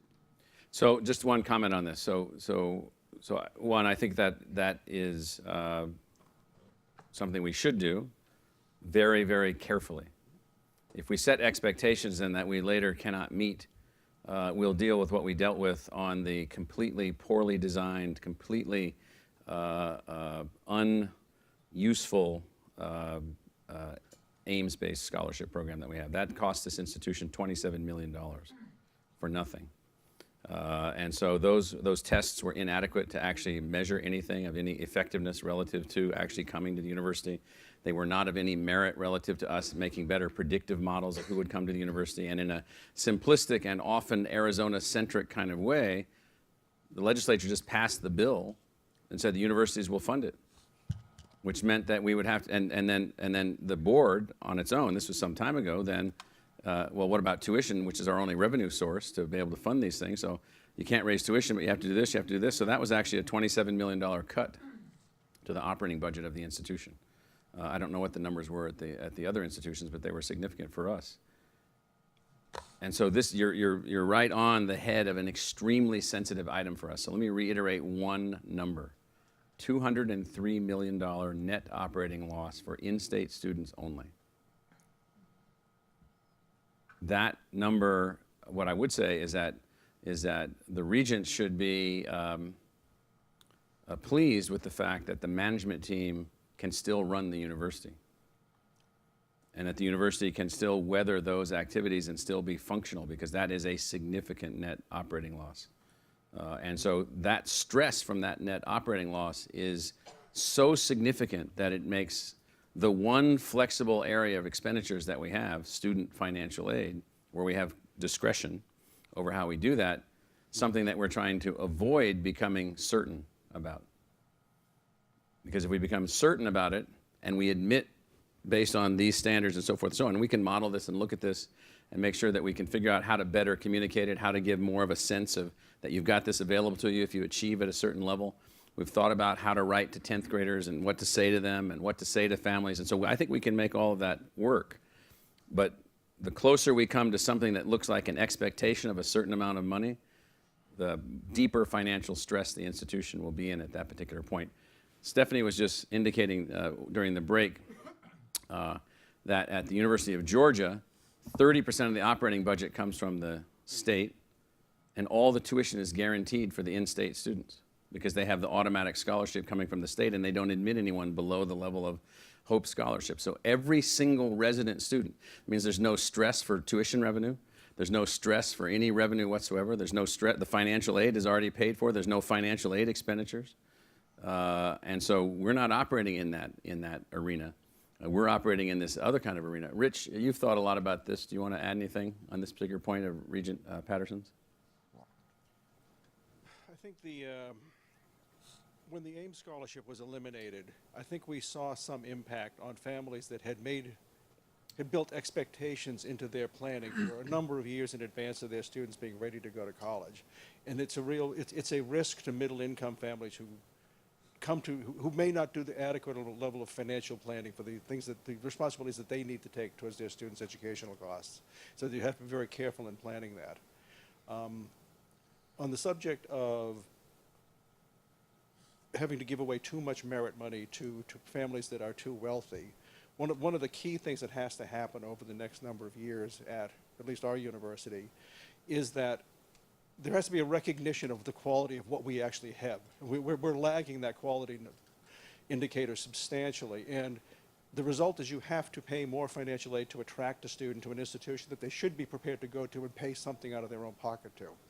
The experience at New York University was that we were able to cut back on our levels of financial aid dramatically over the period of time that the institution was improving from the early 1980s until the early 2000s. Rick is taking And it was a very important aspect to how we did the financial planning there, was that the institution, and frankly, New York City became a much more attractive place, and you were able to attract students without having to pay them to come. So I think this is a really complicated area to move around in, because there are so many overlapping elements of the business model and the financial model that surrounds each student, and it's and also I must say there's some dissonance in this conversation about limiting merit aid because of a student's family wealth. Because we're not talking about their family wealth, we're talking about their merit as a student. And we cannot defy gravity on that basis. There is always going to be an intense competition in higher education for high-performing students. And it's the reason it's not need-based aid is because it's driven by the laws of those physics on the limited number of high-performing students and the competition for them across all universities. And if we aren't, yes, our universities will compete for those students, but if they weren't competing with each other, they'd only be competing with all the other universities in the country for those students. And so, there's a really high value to be placed on keeping the best and brightest students from Arizona in Arizona, a long-term high value. And there's also a very high value to be placed on attracting high-performing students from other states into Arizona. These are things that are, very, very difficult to even quantify, but you can bet that they mean a lot. They matter a lot across time to the trajectory of our state. So one of the complexities in all of this is that the most selective universities offer no merit-based financial aid. And so they laugh at those that do and denigrate those that do as a part of the way that the system works. So the second question out of someone's mouth when they ask how many National Merit Scholars Arizona State University has is, how much did you pay for them?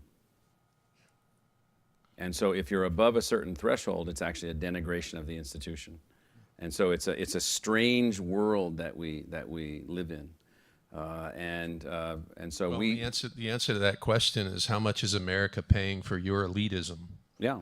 I mean, at these other schools. Yes, because I'm not very elitist. Those other schools are operating on an elitist model, which you have pointed out over and over again, which is increasingly, I think, disconsonant with our time. And they continue to count on everybody to just look the other way. But there are many, many, many families in the United States and around the world for whom even these really high price points at these elite universities mean nothing. And they will happily pay them in a transactional spirit to get the credential from the high-end university, because it's considered to be of really infinite economic value for that student going forward to hold that credential. So that's the world that we live in. I think it's a little bit of a disordered world myself, and in my family, even those students among our children who might have achieved admission to those types of universities did not go there, and frankly, we didn't even consider sending them there. Mm-hmm. Yeah. So, notwithstanding the value of the alleged value of their credential. We have to compete on all these different bases with all those universities as well as all other universities. And our financial aid system is a critical piece of whatever that competitive strategy is going to be. And it's always going to be bound up and integrated with all these other dimensions of that strategy. It's very complicated. Very. Mr. Chair, I just wanted to suggest, and discussion is very good. We're not going to resolve a lot of this today. I just started the capture, and I thought maybe for the Regents I could just help capture some of the open questions we have. And I think the key here was college going rate was the concern, and one of your suggestions was awareness and expectation of scholarships as a way of addressing it. I know Ms. Rendon talked about things that are already going on at the university. The other one I captured is state financial support going forward, because I think that's been a key part of what Dr. Crow's shown. And whether that's, how does Prop 301 get extended? Do we ever have a dedicated tax for universities? I mean, there's a lot of things could do. All I was going to suggest is not to stop conversation, but for the Regents, and Lindell suggested this yesterday, maybe I could just keep a running list of concerns that come up that we may not resolve today, but the university will know we'd like to come back and have more discussion in the future. Very good, thank you. So anybody can jump up anytime and add to that list. Okay. It's going to be awesome. Thank you. So very quickly, this is the historic model of state investment actual appropriations, dollars per student. You can see where we were. You can see where we want to end up. This is our target. This is just the illustration of the core investment strategies that we're looking for from the state. Here we're looking at then the tuition guarantee. It's a little bit funny that people think that Arizona State University doesn't have a tuition guarantee. We do have a tuition guarantee. We will not increase in-state undergraduate tuition by more than 3% over a 10-year period per year, and we'll try to keep it as close to zero as possible. And our evidence the first 4 years into this, and you'll see our tuition proposals here eventually going forward also, we're going to be well below these numbers. And so we think that that's a commitment. That is a tuition commitment to families. We're going to keep that inflationary cost adjustment as low as possible. The red lines on the left is where that used to be. The purple lines on the right is where we are now. ASU full-time resident undergraduate students net tuition paid. This is an absolutely essential chart. This is how much for an in-state student are they actually paying after grants, be they merit grants or need-based grants, by family income for their tuition.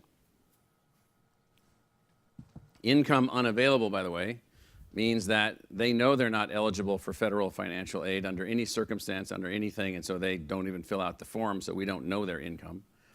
The really, I think, really outstanding line here is that the overall average for our more than 40,000 in-state students is under $2,000 for tuition per year. Now, when you say grants, does that include federal Pell Grants? Yes, that's a grant. Right.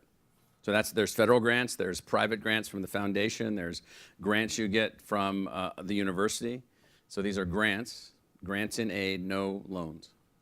Now, this, in our view, is a troublesome, complicated arena for us to operate in, that we're operating in at a very large scale, but we think that up to this point, we've derived an algorithm which is pretty successful within this arena. So when people talk about rising tuition costs, not so much. This is then the incoming freshman class in 2002, 2009, and 2016, blue, orange, and red.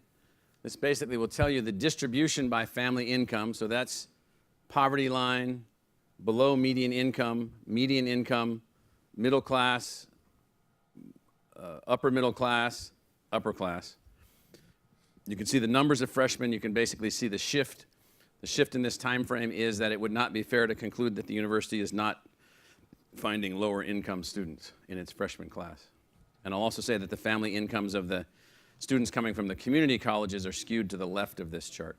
Yeah, Mr. Chair, I comment, since Michael sent us this chart as an individual chart probably a week and a half ago, I've probably shown it to 10 leaders in Tucson. Every one of them thought it was unbelievable. No one would have thought that that's what's going on. So, I mean, this one chart, I think, is so dramatic versus the perception out there that we're making the universities less and less affordable. And this is first-time, full-time freshmen, and I'll just say again that the community college transfer students are skewed to the left side of this chart. We could put them up also in terms of their financial aid. We just wanted you to see freshmen. So this means that however we've done it, to Regent Hyler's comments and Regent Patterson's comments, we've made it work in a kind of tricky kind of way. And you know, when I'm responding to the comments and questions, there's no difference in what we want to try to do here. There's a fear that, you know, if we went out with a little bit too much of a financial aid structure, highly defined, we wouldn't be able to meet the expectation. But this tells you that so by the way, so that's half the population of the state. That line that way, half the population of the state. And so if you have a family income at around $300,000, you're in the 98th percentile of family incomes. It's hard for people to grasp that, but we think that this chart is a result of not only what we've been able to do, but sort of where we're headed. Well, this is also an important chart. We've argued a lot about this chart. So these are thousands of dollars on the bottom. So the USC market price, $50,000. You want to go to USC as an undergraduate? Please give me $50,000, plus or minus. I think it's actually 52 or 51, something like that. So please give me $50,000. Now, how do I know that's the market price? Because they fill their freshman class, they have a line around the door, and people pay it. Isn't that how the market works? So our market price is $30,000. How do I know that? I got a lot more people paying $30,000 to come to ASU than USC has people paying $50,000 to go to USC. A lot more. Like 6, 7 times more. 7 times more. So I know our market price. Our market price is $30,000. Our ASU resident tuition, give or take, $11,000. So we're giving a third, and Regent Patterson, this idea actually came from you. Our resident tuition is a third of our market price. So we call that, I don't know what to call it. For a while we had a little thing in here that said, this is what you get for coming from Arizona. We're not going to charge you what the market says the institution is worth. We're going to discount you to that.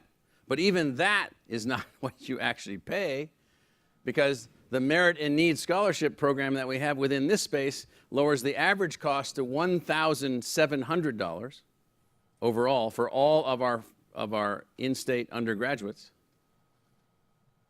And so this is a really important conceptual object. Now, all we're asking for from the state is our funding goal for tuition plus state investment is that's our cost, or what we call our funding goal. And so we're asking the students to cover half of that. They might get some of that help with aid, et cetera, et cetera, et cetera. And so I'm just trying to put this into perspective. Now, we haven't worked our way all the way through this yet, but it's an important realization. I want to reemphasize one other thing. Our market price is proven in a market at 7 times the number of students, actually 8 times the number of students that USC is bringing in at the same price. That means out-of-state students paying this kind of money coming to us from international and other American markets are paying that over and over and over and over and over and over. So I know that's the price. I know that's our market value. It's actually bigger than most universities, and they're paying all that money and showing up here. And we don't give them very much, if any, financial aid, hardly any. Dr. Crow. First, thanks for all the work to you and your team and for all of these illustrations. And on slide 34, where you're clearly trying to maximize each one of the buckets, yet I still see a lot of realistic assumptions like in the blue box on the bottom. I think that's very helpful. I'd love to work with you to model out what could be done if in fact we had 50% funding per student, if in fact we had state financial aid, because I think not only does it give us a chance to focus at an enterprise-wide level on some strategic initiatives, we've got time to do it before we hit 2025. Sure. But this conversation you were just having about price is really, really important, because a few slides back you were able to show that cost notwithstanding, or price notwithstanding, we're able to deliver to students an affordable price. But there's a constant conflation between price and cost. I want to commend you and your team and our other enterprise leaders for our work to not just lower cost of delivering education, but also stabilizing the costs. So as I look at your revenue model, one, we have to be able to better articulate this relationship between price and costs, and notwithstanding any of those conditions, students are going to be able to go to college. But my bigger concern is, as I look at your revenue model, I'm trying to understand what cost assumptions exist, and do you foresee an opportunity to substantially lower costs over this horizon? Do you anticipate they're going to go up? And I'm not talking about expenditures, but actual costs of delivery. Or do you think we're going to be essentially static? Have we really optimized the cost of delivery?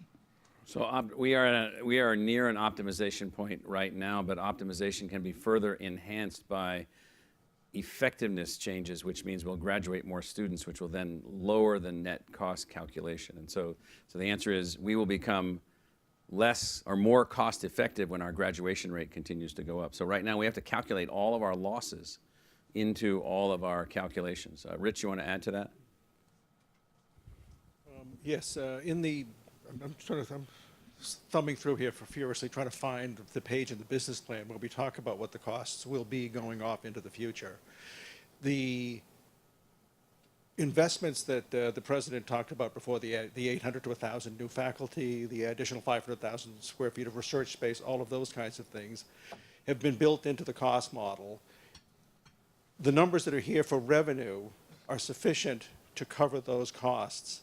The cost on a per degree basis will rise, but less than the rate of inflation over that period of time under that set of assumptions, both the enrollment set of assumptions, the degree production set of assumptions, and the cost set of assumptions that we think are necessary to provide the support for those outcome assumptions. Right. And this is then the mix of revenue that gets you to the point of having a sufficient level to do the things that we said we want to do. Right, and I think that would be helpful, because as much as many of our policymakers and families understandably are concerned about costs of education, being able to not just better display it, but frankly make improvements there, that generates more income, obviously more revenue for you on slide 34. So it'd be great to model some of that and whether we do in fact have any breakthrough opportunities, because that allows you the reinvestment portion. I don't Right. think most people understand that connection, Right. that becoming more efficient there allows you more opportunity to reinvest, and that is helping with the other enterprise objectives. Okay, Rich? I just make I found if you want to look at the business plan report, that chart is on page 65. The report that you all got some time ago. So this is, again, an important concept. And so I'm going to fly through the next set of slides here. ASU Marketing Hub. This is a market-driven enterprise. This is an enterprise in the market. We're not a government-driven enterprise. We don't have state financial aid. We don't have this. We don't have that. We have to go out. We have to compete against other schools. To get to the 30,000 price point for students coming in from overseas and from other states, that's pure competition against other universities, flat out there, marketing, driving, making those things happen. Dan Dillon, who's a part of the university's executive committee, is Senior Vice President and Chief Marketing Officer. He'll be up here in a little while when we bring up people just for questions. Gifts and commitments, we have tremendously altered. Remember, we're still in the section called resources. So this is a resource. We have to get resources from the market to invest in the institution. We have to get resources from philanthropy and others to be able to invest in the institution. This is a quantum change. Rick Shangra and his crew run this part of our activity. You can see the campaign that we're talking about between 2011 and 2020. We're projecting a $1.7 billion fundraising outcome from that. Some of you were at the event that we had. You get some sense of where we're going. But more important than any other thing that Rick is working on in this part of his portfolio, Rick, just talk about the mind shift that we're trying to put in place in terms of getting to the steady state of fundraising. Yeah, we have all the university leadership here, and they know that I think the most important thing about a campaign, in addition to the resources we're raising, is being able to increase the infrastructure that allows us to raise money at an increasing level. And I think all the deans here have been have worked very hard to bring new infrastructure in, case statements, processes, research, so that we can continue to increase that level of infrastructure. Allows us to move from a steady state of what was about $100 million about 5 years ago to a steady state now of about $200 million, and by the end of the campaign, to a steady state closer to $250 million a year. That was a steady state in 2002 of $40 million a year. So this is a part of our resource strategy, is to move in this direction. Regent Krishna. Thank you, Mr. Chairman, and Mike or Rich can answer this. How do you convince out-of-state donors or investors to invest into this university? How do you convince them? 90% of our donors are not alums of the institution. We Correct. convince How them do you based on convince our them? arguments. Yeah. We work on them, Regent Krishna, like we're going to work on you over and over and over. So Regent Krishna, this is a great example of what's happened at Arizona State University that's very different than what's happened at other universities, and that is we sell ideas and we sell solutions. We don't sell affinity. Most universities sell affinity. In other words, they build their philanthropy because you went to that college or university. Of course, we do that, and we do that as well as anybody else. But we have so many people that win here that don't like us. And we do have some challenges there. But what we do better than most universities, I would say better than the majority of universities, is sell the fact that what you're getting from ASU is a solution or a set of outcomes that will help advance something that you're passionate about, whether it's sustainability or whether it's about something in the health field or medical field, whether it's something related to some passion you have around the humanities or a wide variety of things. And that's why we're able to capture the attention of people who are not affiliated with ASU, who do sit outside the state, because they want to be part of that process. Ponch, how many of our proposals are still alive at the MacArthur Foundation in Chicago? So about 10 of them. 10. So 10 of them. So we sent several proposals, and we got more than a fair share of returns in terms of proposals still under consideration. So we have 10 of our proposals. So it's a single proposal will win $100 million. And so we submitted 17 or 18. 10 of them are still in the race. We don't know if we'll win or not, but we're selling ideas. And so our ideas are over there. We'll see whether or not they like one of our ideas. Now, if that idea doesn't make it over there, we'll take one of those 17 or 18 ideas, and then we'll advance it somewhere else, and then somewhere else, and somewhere else, until we find someone willing to invest in that idea.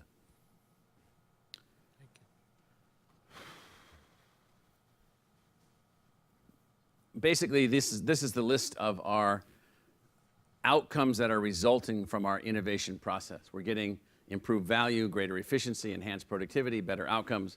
I'm not going to walk you back through this, but this is the list of what we get. Educational innovation is our ace in the hole. We had to change the culture to become student-centric from faculty-centric. We had to move technology in. We had to innovate, innovate, innovate, innovate, innovate. There's no other way for this to have been done. And these are the kinds of things that have been on the innovation list. ASU Online, Mayo Clinic Partnership. You've heard about these things. The University Innovation Alliance, the Starbucks College Achievement Plan, which has, 6,800 students in it now. These are the kind, each of these are like an individual thing. The interdisciplinary colleges and schools. Lindy, you're the director of an interdisciplinary college and school called the School of Earth and Space Exploration. Who cares? What does that mean in 1 minute elevator speech? The biggest innovations and the biggest steps forward in the whole field of understanding our universe comes from interdisciplinary work. And so we have engineers, astronomers, earth scientists, and we have education experts all together on the same team to make that progress. So thank you. So going forward, we cannot achieve what we've been asked to achieve without a continuation of our innovations. These are the kinds of new things that we're doing, municipal partnerships, our marketing hub, residence hall partnerships, our office in Los Angeles, the things we're doing in Washington, the things that we're doing in different places. Those are all a part of the resource acquisition strategy and the branding strategy and the moving of the university forward.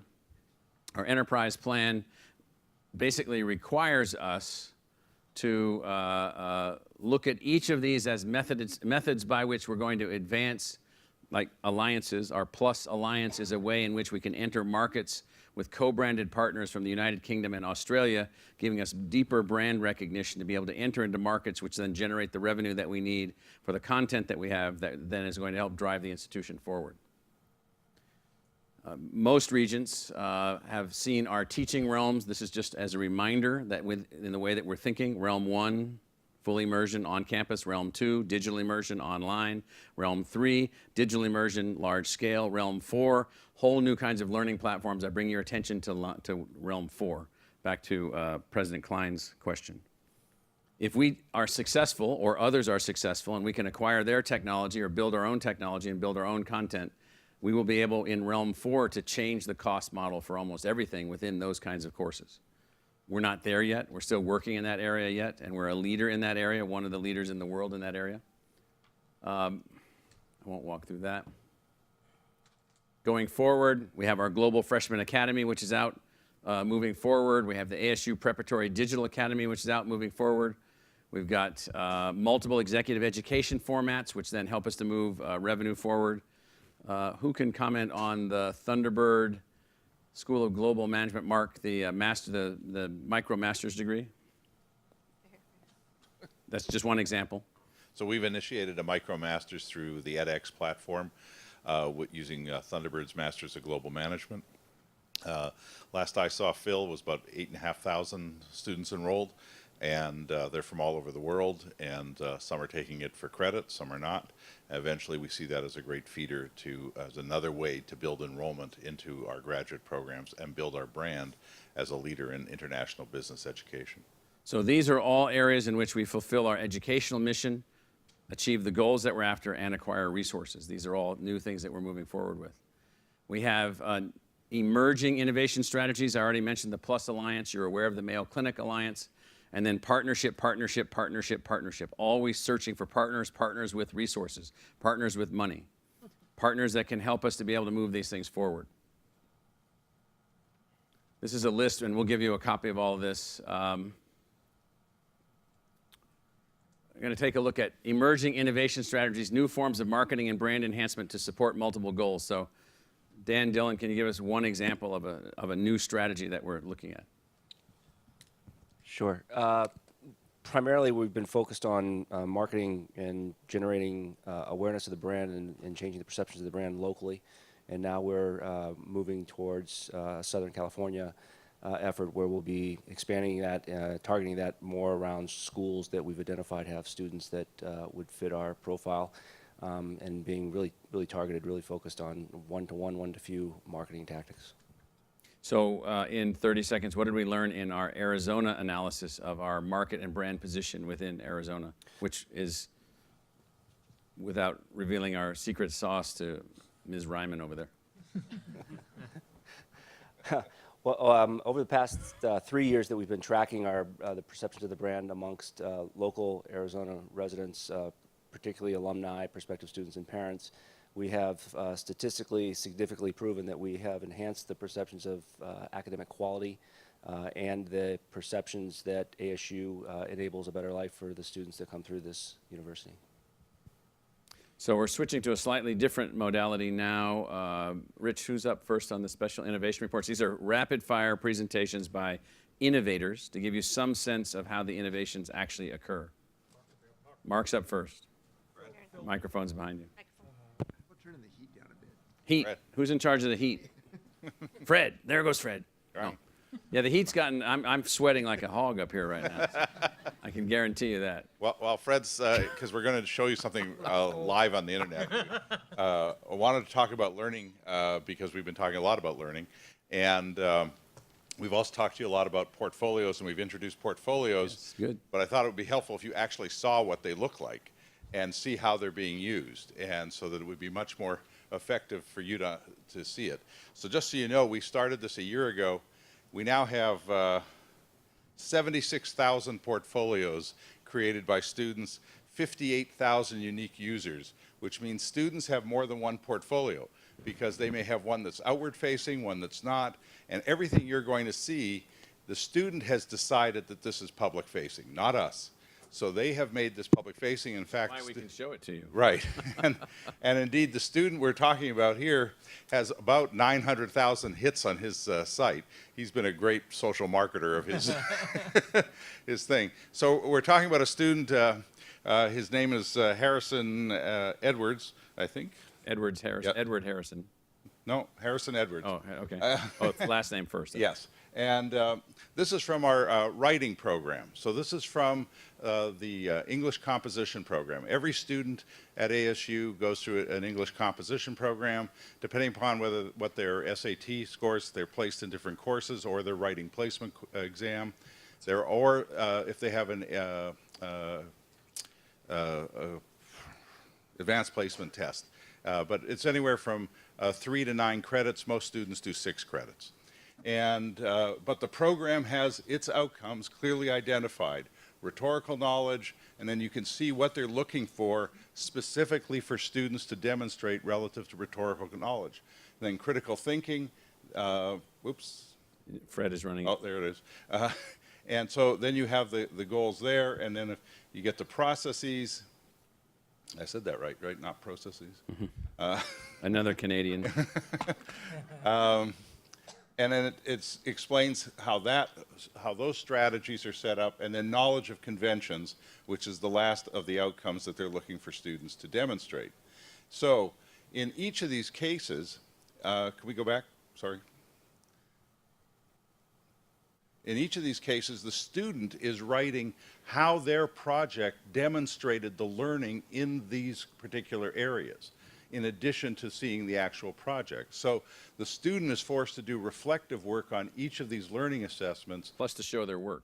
And the work is shown and graded as well. But this is so that the student is incorporating the learning in a multidimensional way, not just from the feedback of the professor, but by them having to engage themselves in reflecting on these learning outcomes and assess their own performance relative to that. Go ahead, Fred. So the other thing is that they're also trying to train them for habits of mind. And they have these habits of mind that they're trying to develop in all their students.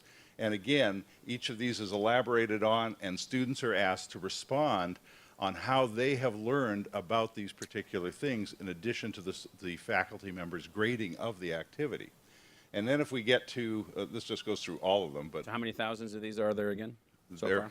There are 76,000 portfolios, 58,000 unique users.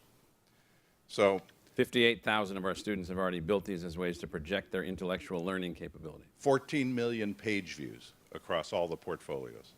And so then you see his actual, you can read his actual assignment, But what you see here is that he does it first in a rough draft. And then he's asked to do an actual plan as to how he's going to revise the draft based on feedback that he's gotten. So he has to demonstrate the learning by demonstrating that he understands what he has to change. Then he produces a final draft, and the final draft ultimately is graded as well. This ain't your grandpa's college. And this is done for each assignment. And so students in the writing program are put through this in a very rigorous and consistent manner. And so our faculty have championed this and have pursued this, and we just now have technology which allows us to do it better and better. Now let me tell you something about Harrison very briefly. He's a terrible, ill-fated English major that's probably never going to be able to do anything. No, Harrison is an online student from the Starbucks College Achievement Program. Oh. He aspires to be an urban planner or an architect. And what he's doing online is exactly the same as what the campus immersion student's doing, who also has a portfolio, who also demonstrates their work, who goes through exactly the same assignments. The outcomes are the same, the tests are the same, the assignments are the same. It is one of the great strengths of what we deliver is that we have 73,000 students on our campuses, and our 12,000 freshmen, whether they're on campus or whether they're online, are getting the same quality of education from Arizona State University. So this is the way we're showing you now rapid fire examples of innovations that we think are transformative to our productivity, transformative to our quality, transformative to our learning assessment, learning quality, learning outcomes. So we're using this in engineering where they're forcing students to not only, thank you.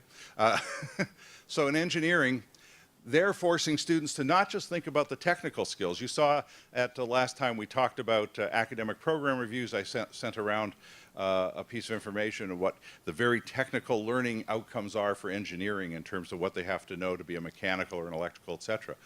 But what this is engineering has overarching goals that they want all their students to walk away with beyond those technical skills, leadership, public speaking. Well, let me just add, these are goals not only coming from our faculty, but also coming from our prospective employers and others. And so these are knitted together as we work through all of these things at the same time. So all of this is to, and forcing the student to build this portfolio. When I say force, I mean, they don't take any encouragement when you got 79,000 already doing this. They were way ahead of us.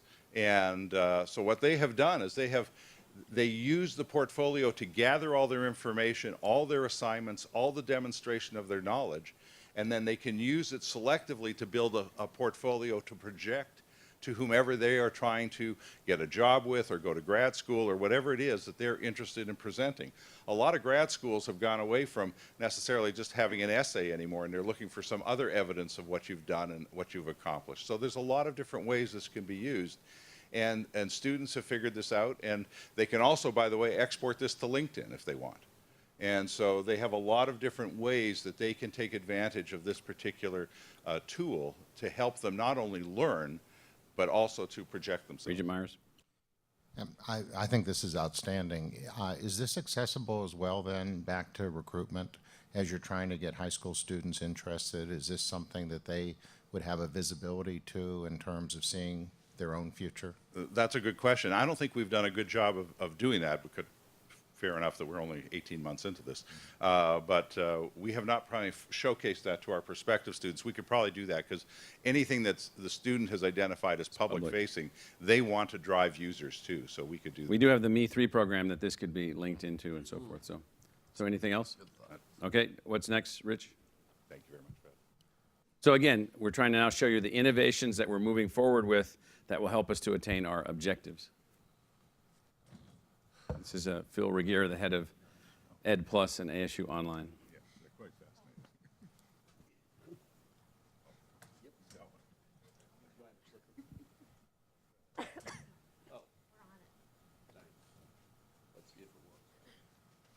Yep, it works. Okay, so thank you very much. I'm going to talk briefly, very briefly, a little bit about what we do, why we do it, and then I'm going to provide you an example of an innovation that we're doing in Ed Plus that I think will be both transformative and somewhat disruptive. First off, increasingly what we think about what we do in Ed Plus is driving forward with social innovation, increasing the ability to overcome barriers to engage and succeed in higher education. The current system that we've developed wasn't designed to serve all learners. You know, traditional means serve a small fraction of learners, and even new models like ASU Online are only able to reach a small number of the people who actually want higher education, both in this country and in the world globally. We've created a number of things inside Ed Plus that help us overcome barriers to higher education. So ASU Online is at the core of what we do. And again, that appeals to what we refer to as non-traditional learners, but actually, you guys know that a non-traditional learner is now standard. This average model of 18 to 23-year-olds who go for 4 years and graduate is less than 50% of the students who actually graduate in this country. I'm going to talk a little bit about Global Freshman Academy, but we're developing humanitarian education platforms, the Plus Alliance with University of New South Wales and King's College London. We have an action lab that's focused on learning efficacy in what we do in online education and improving our product. And then finally, the design and development group that develops new relationships and new products that help us serve increasing numbers of students. You know, and President Crow illustrated it this morning, in the U.S. we aren't graduating enough college-educated students. We were first in the world in 1990 in terms of adult completion rates. We're now 16th or 18th among OECD countries. And globally, the challenges for education dwarf what we have to do in the U.S. And I'm only going to give you one statistic out of this, but it's unbelievable. In 15 years, right now we have about 160 million people in the world trying to access higher education. That's estimated to grow in 15 years to 410 million, so over 150% increase. If we were going to meet that need by building brick and mortar universities, it would require the construction and operationalization of 80,000 universities every week for the next 15 years.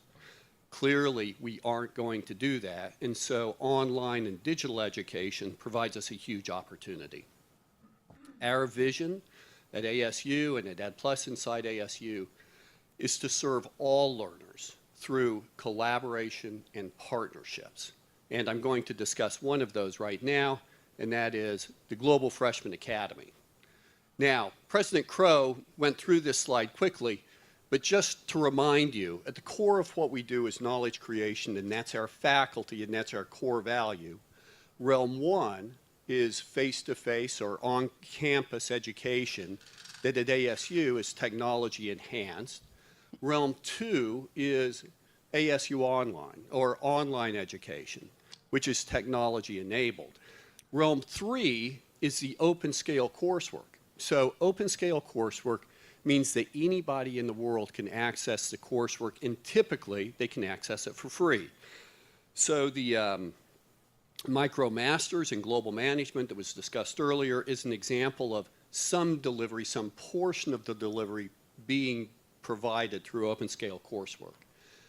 What we've developed is something called Global Freshman Academy, and just to remind you, Global Freshman Academy is eventually when we build it out. Right now there are 11 courses. When we build it out, it'll be about 24 courses. Lower division, entry-level, freshman-level work that will allow students to gain basic foundational knowledge in any discipline to go forward at the university. Now, these courses are built on an open scale platform, edX.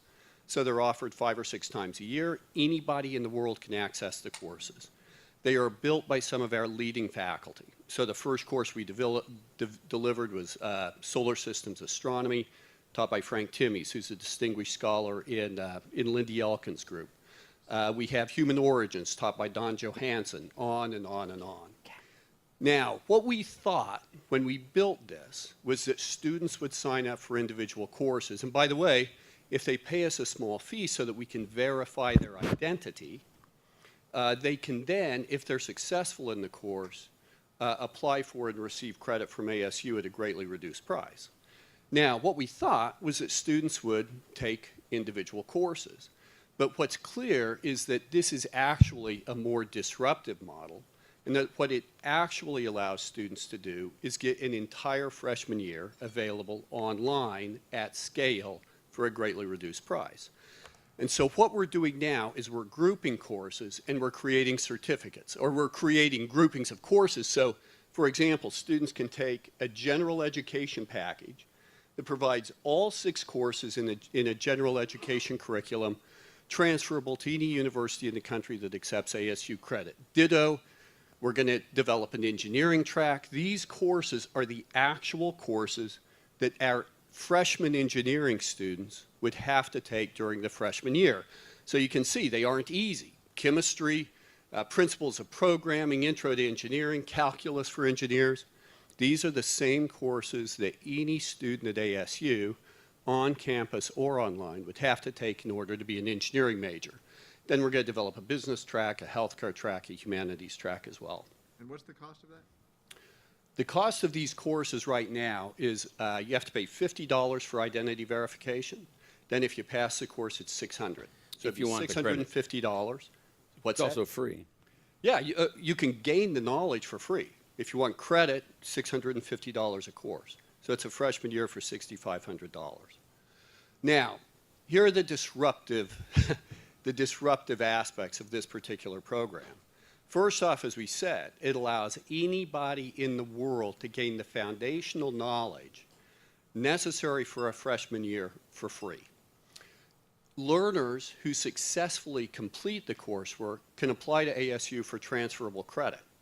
And here's the big insight that we're recognizing both globally and out of state.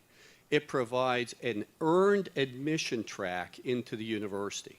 So there are millions of learners in the U.S., 31 million learners, who started post-secondary education and didn't complete. Now, many of those learners have a GPA, for example, that won't allow them to be admissible at most universities. And they've been out of university for 10 years, 20 years. They're 35 years old. They'd like to go back. What we're developing is a way where they can earn admission back into the university by taking a set of the Global Freshman Academy courses, achieving a particular GPA in those areas, and earning admission back into the university.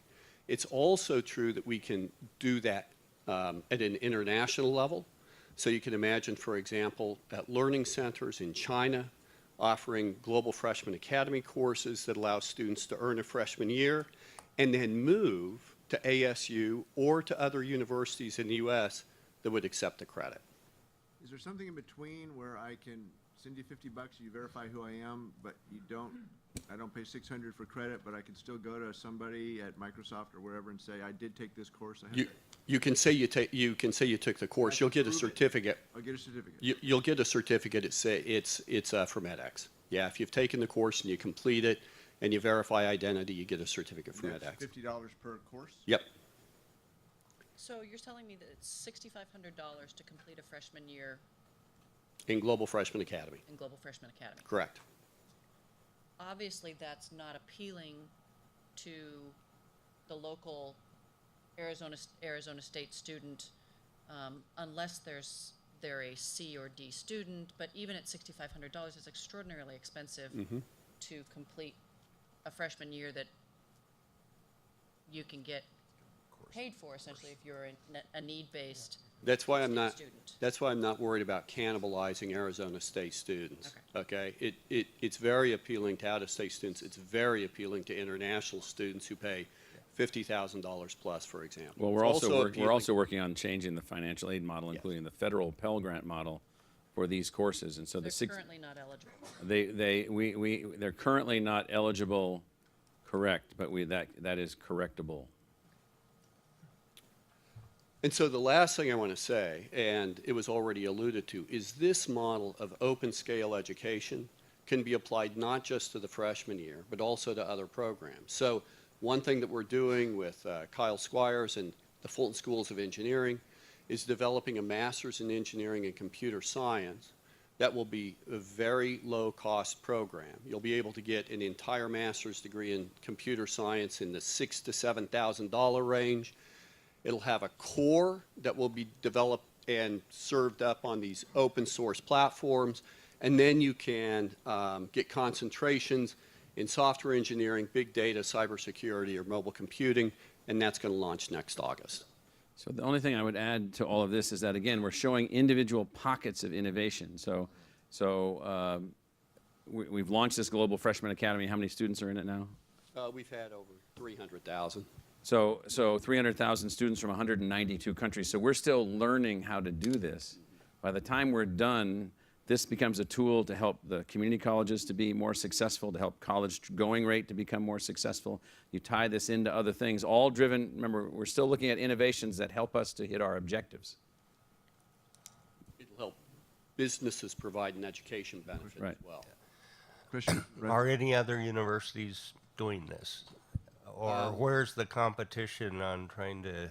Right now at the undergraduate level, no. At the graduate level for the MicroMasters, there's some competition right now. There are 2 programs right now in business, the Masters of Global Management, another one that's offered by an Indian university in general management. So at the master's level, there's competition. At the undergraduate, there's very little competition in this regard. Yeah. Bill, recognizing how Penley. new this is, has anyone completed a sequence of freshman courses that would be transferable for the entire freshman year yet? We've had many students. I don't know the number at this point, but we've had close to a couple of dozen students who've completed 4 or 5 courses and then transferred in either to ASU on ground or ASU online. And we expect that number to really begin increasing as we get more focused on this earned admission track into the university. So schools traditionally have been 12 weeks, 15 weeks, whatever. It's a module based kind of on that.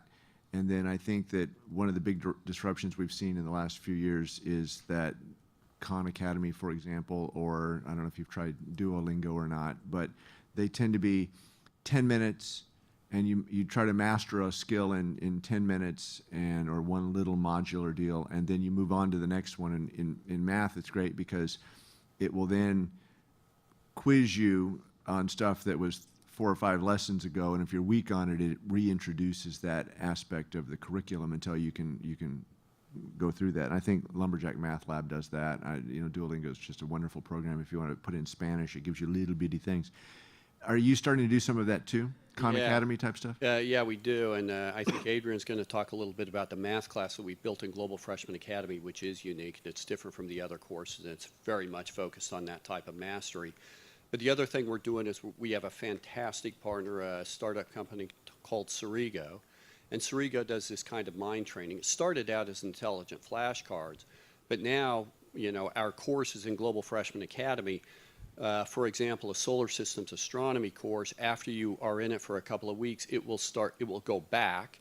It knows what you know and what you had difficulty learning, and after a couple of weeks, it'll go back and quiz you on that automatically. And so, this kind of brain training and the artificial intelligence that goes into developing mastery of a course is something that we're working on intensely.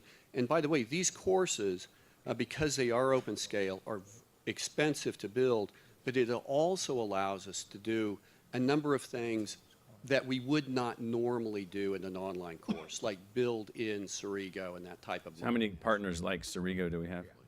Well, overall, Inside Ed Plus, we deal with about 150 companies. About 110 of those are on a co-development sense, and we regard Cerigo as one of our really good partners. That means they're bringing in their private sector market-derived, market-driven knowledge with our know-how, knowledge, and capability, and we're working together in a co-development modality.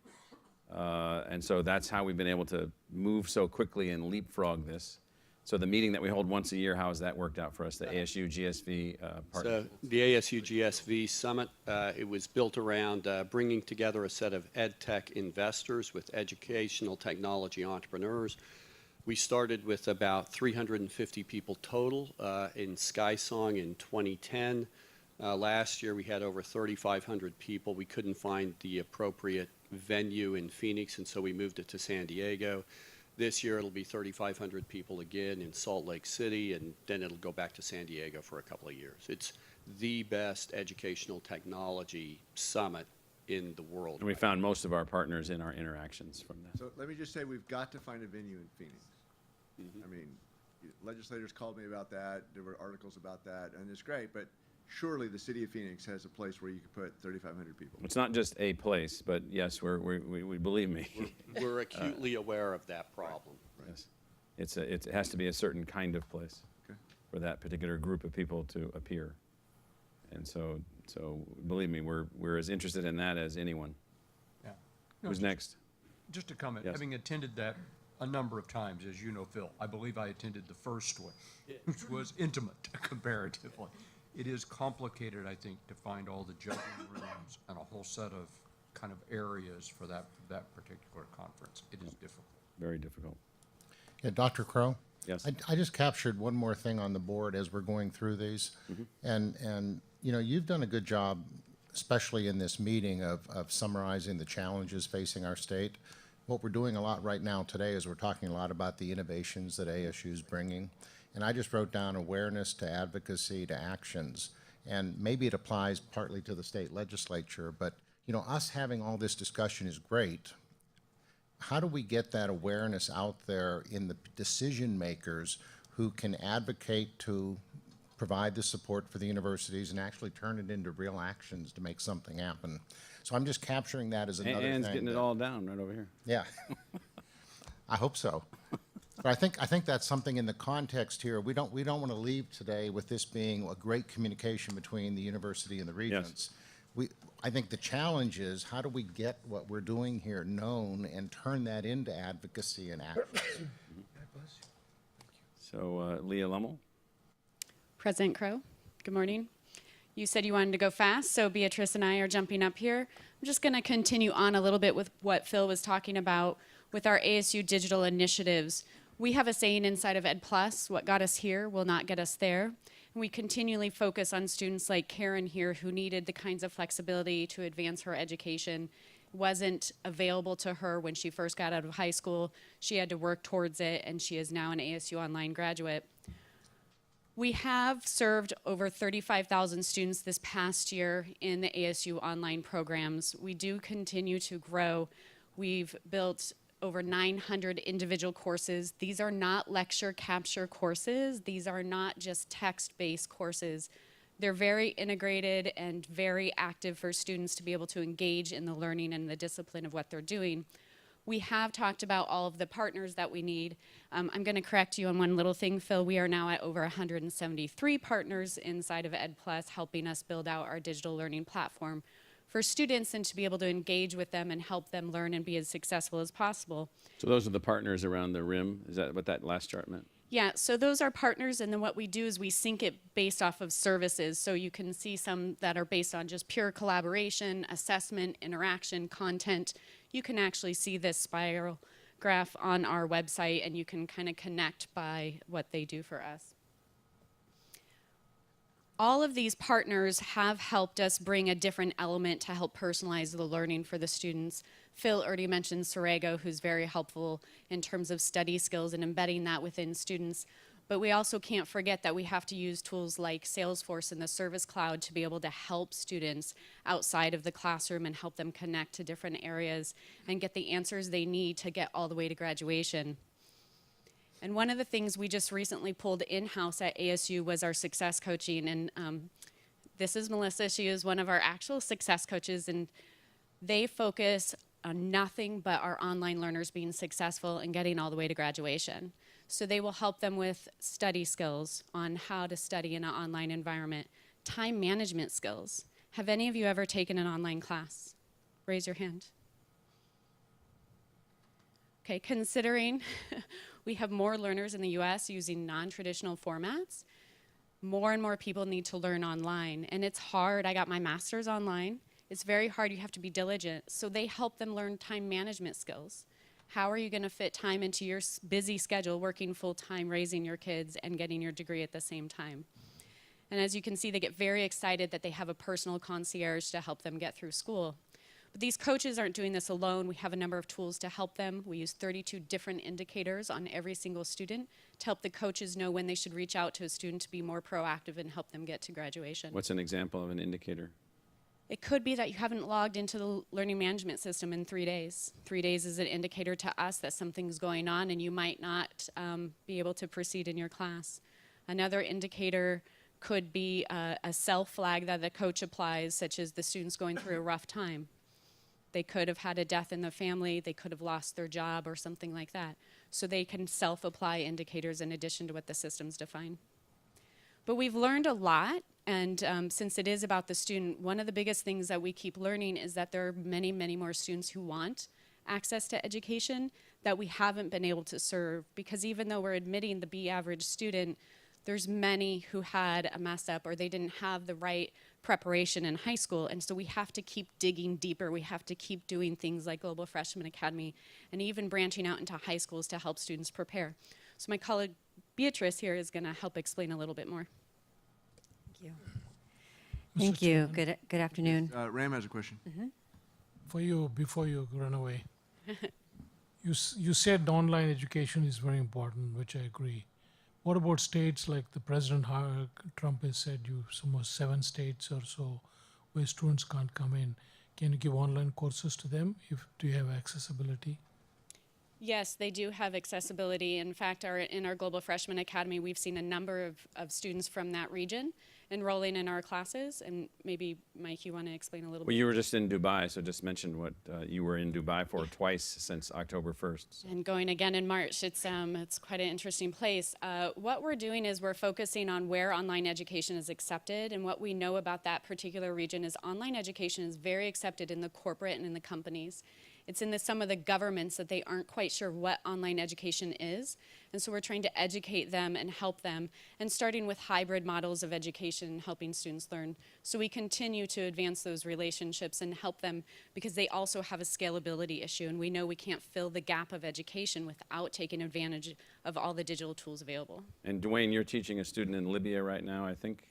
Can you just describe what you're teaching? Yeah, so we have a student from Libya who's in one of our organizational leadership courses. She emailed us yesterday, and she talked about the struggles that she and her family are facing. She talked about hearing shelling going outside of her home, for example. And she emailed us because she's hoping to come to graduation this spring, but right now she's not able to do that because of travel restrictions. So we're hoping that those travel restrictions get eased so that someone who is struggling, working as hard to be successful as she is, will be able to come to graduation. Beatrice?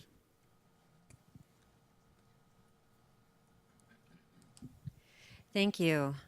I wanted to just sort of share a little bit about the origins of how we've come to this place, to where we're at now relative to the evolution of ASU Preparatory Academy charter schools. The K-12 schools that we operate have been operating since 2008, and in fact they've achieved a degree of success, and that's great and terrific for the students that are in fact in those schools. That said, though, as it relates to realizing the larger objective at scale in a way that's aligned with ASU's charter, we began probably about 2.5 years ago in earnest on developing an ASU Preparatory Academy digital high school. And this slide, I think, is probably the most helpful slide in this regard, because there are multiple facets to what we're looking to achieve in multiple markets. There's certainly an Arizona market where the emphasis will be largely on supplemental course taking. There was a lot of discussion earlier about college attainment rates in our state, and we view this as a tremendous opportunity for helping our other partners in the K-12 space to provide those college-going courses, in particular the third-year science, the fourth-year math, that many students don't even have the opportunity to take because there's no one to teach them. So that's largely the market in Arizona. Certainly there would be a national and international deployment as well, international being a little further out in terms of the time trajectory. This year we opened our first hybrid learning environment in Casa Grande, where we're serving all high school grades 9 through 12 through fully online digital content with a lot of adult interface and support.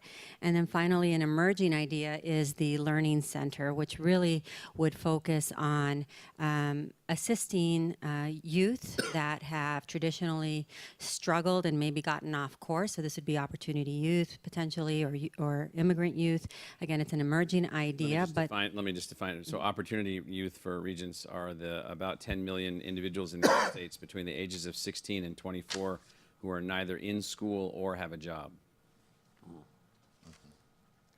And the idea would be, how can we leverage the digital content with some additional supports, perhaps in non-traditional sort of school environments, so other community environments, where we could effectively help to serve them with some additional assistance. What has largely been developed in this that we're getting ready to launch is meant to be high engagement, high touch. There is also a learning success coach for students, so that in addition to the faculty member that they're interfacing with, they're also getting, we have someone like what Leah described, you know, that is actually tracking the student for all the other needs that that student might have and ensuring their ultimate success in the model.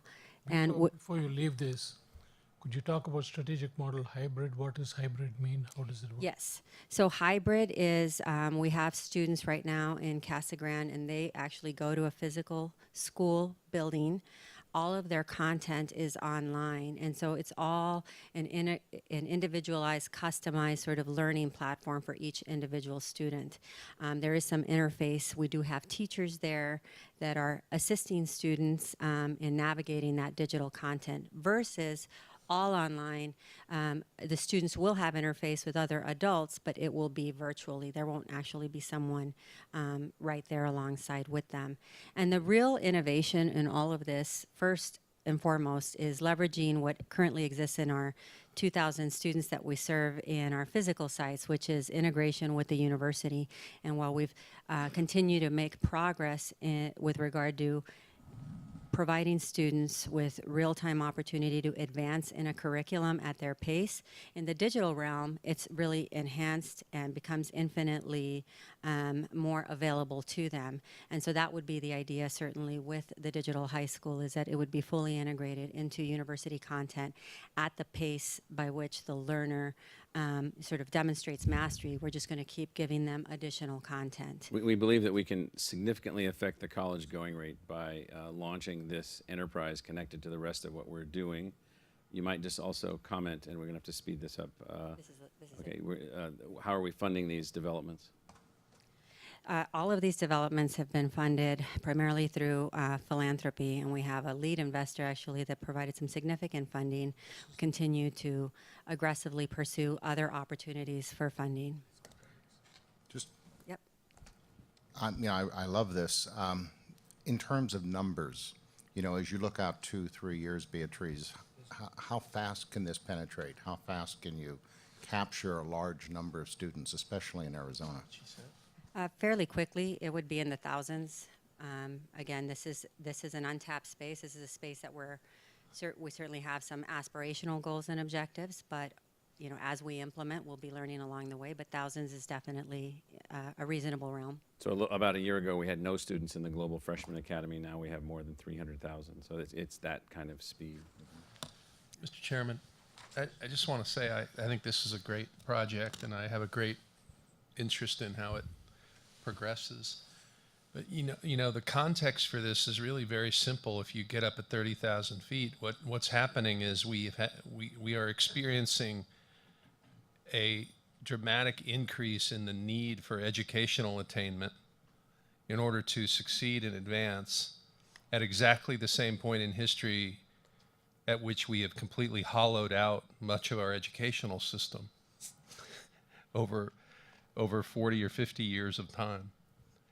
And so there you have it. And so now the answer is, how do we respond to that? How do we stop the hollowing out and reverse it? And how do we advance through new platforms like this to scale the reversal? Hollowed out in terms of curriculum or in terms of capacity?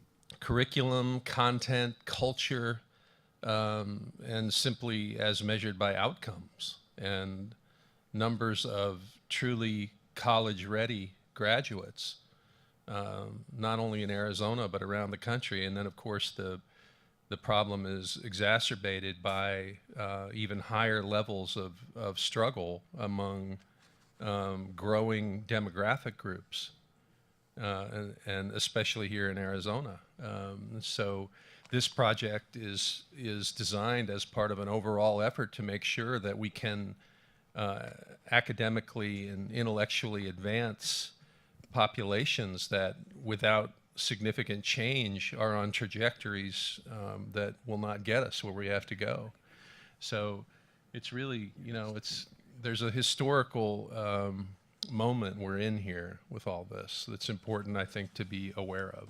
So just a comment relative to Regent Hyler's comment, and that is that, we don't wear uniforms per se. We don't have ranks. We're not in the military, but you're talking to officers that are presenting things to you that are on the front line of America's success or failure.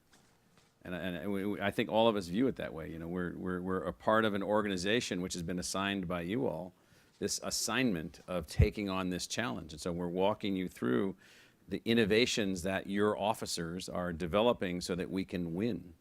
And so, we could be reporting on the outcome of battle plans and so forth and so on. We're not, but we're no longer the army of the Civil War. We're no longer, we're a completely transformed entity moving forward. So Panch is going to be very quick. So very quickly, what I'm going to do is I'm going to set the stage for somebody to come and talk about one of the major projects. And so, before I do that, I just wanted to put context.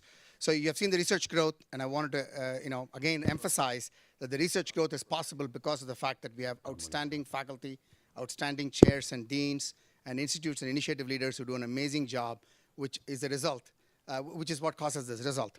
But having said that, there is a strategy behind all of this in terms of how do you grow research. So what you're seeing today is an outcome of strategy that has been deployed the last couple of years. What you'll be seeing in the next couple of years is because of the strategy that is being put in place last year and this year and so on.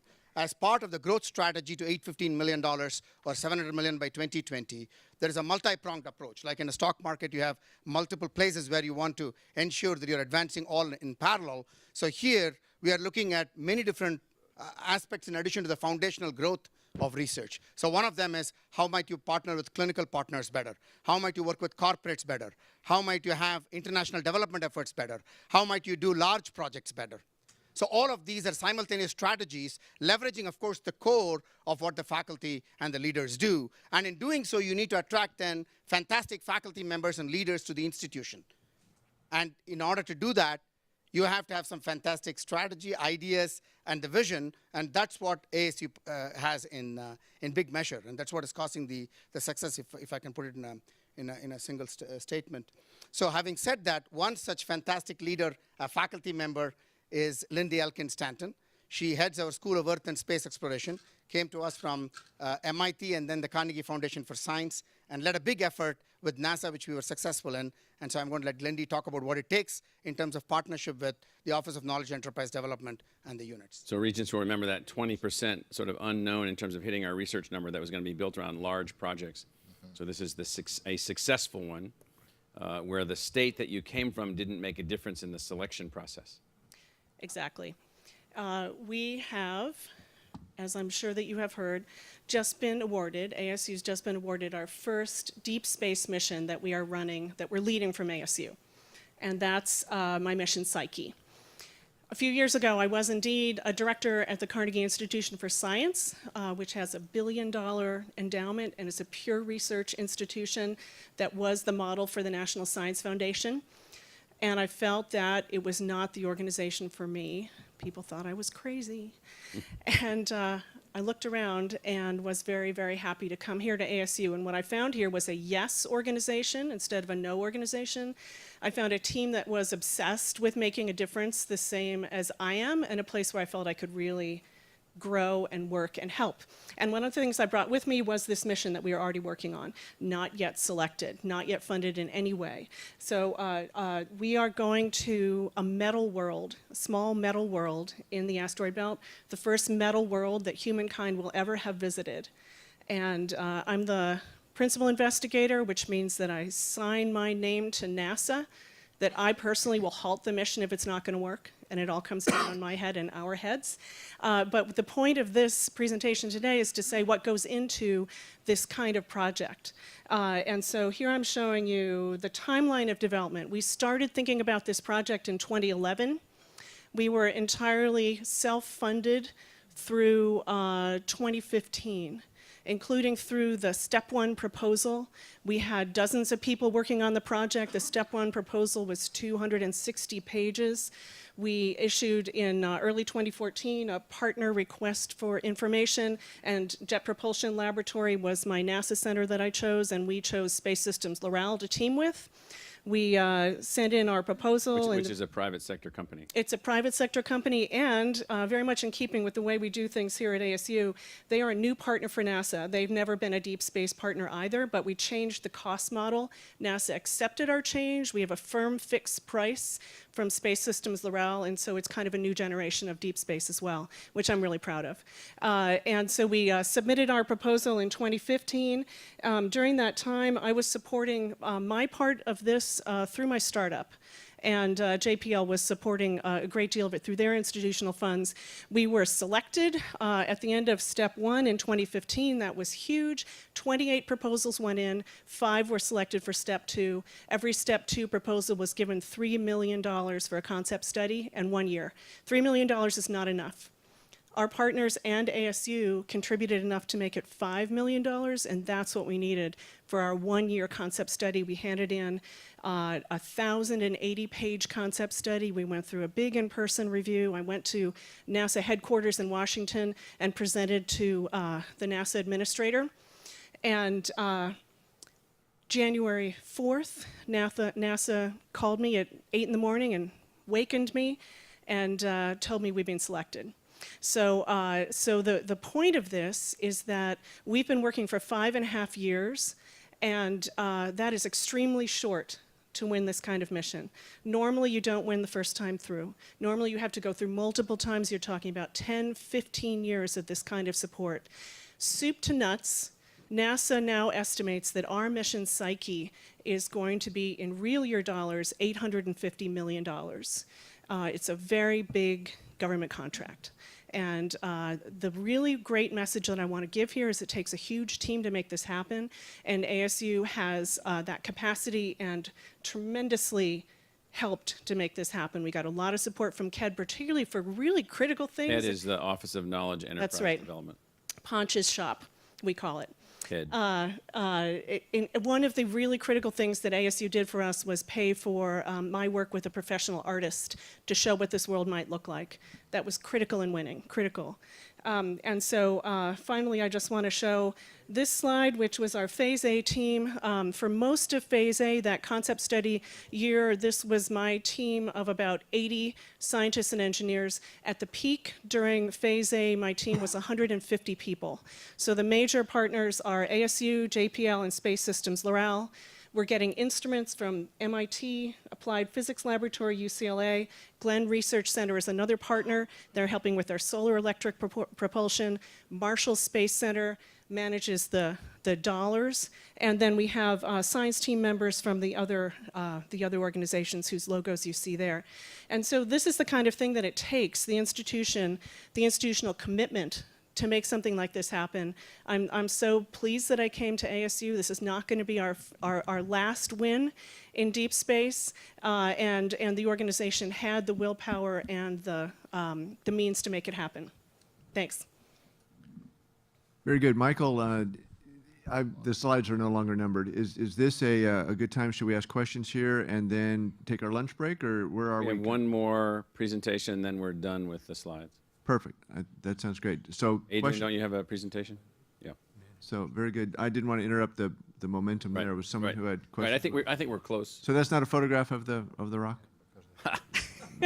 That's our best scientific hypothesis. I Skyped every Sunday with Peter Rubin, who, for example, designed the S for Superman, among other things. And he and I took our scientific hypotheses and made it into that model. Very good. Michael? Yes. Just not to belabor this, but quickly, why is this good for Arizona? Well, I mean, I think it's good for Arizona because we are demonstrating that we are capable of being the critical player with others in forming the intellectual, technological, and economic partnerships that are laying the technological foundation for the future.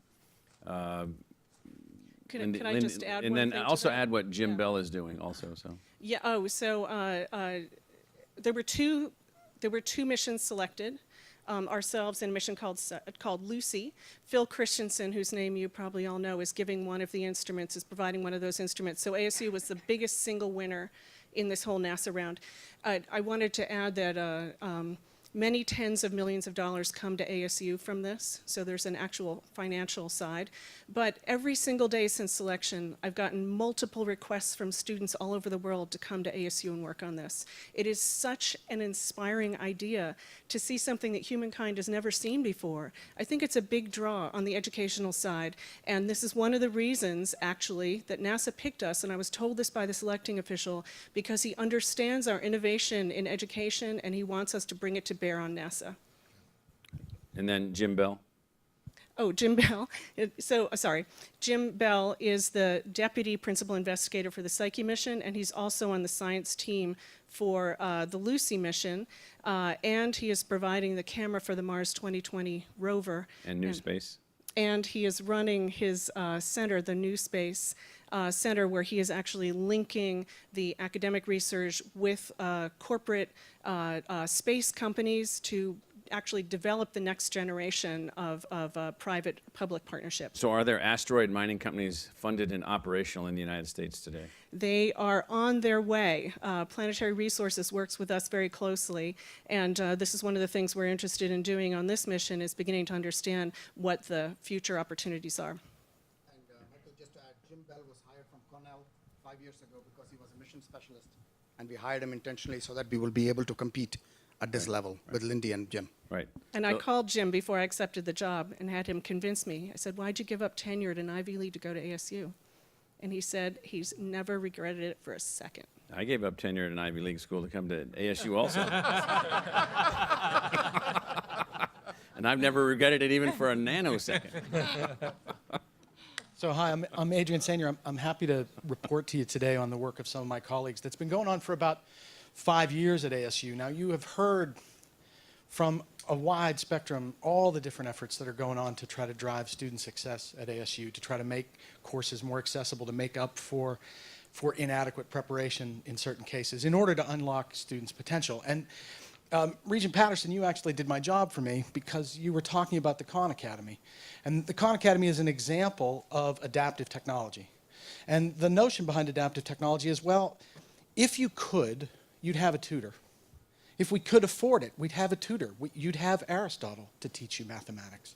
And that tutor would interact with you every day and understand exactly what you knew and didn't know, and have a really accurate map of the next things that you might choose to work on.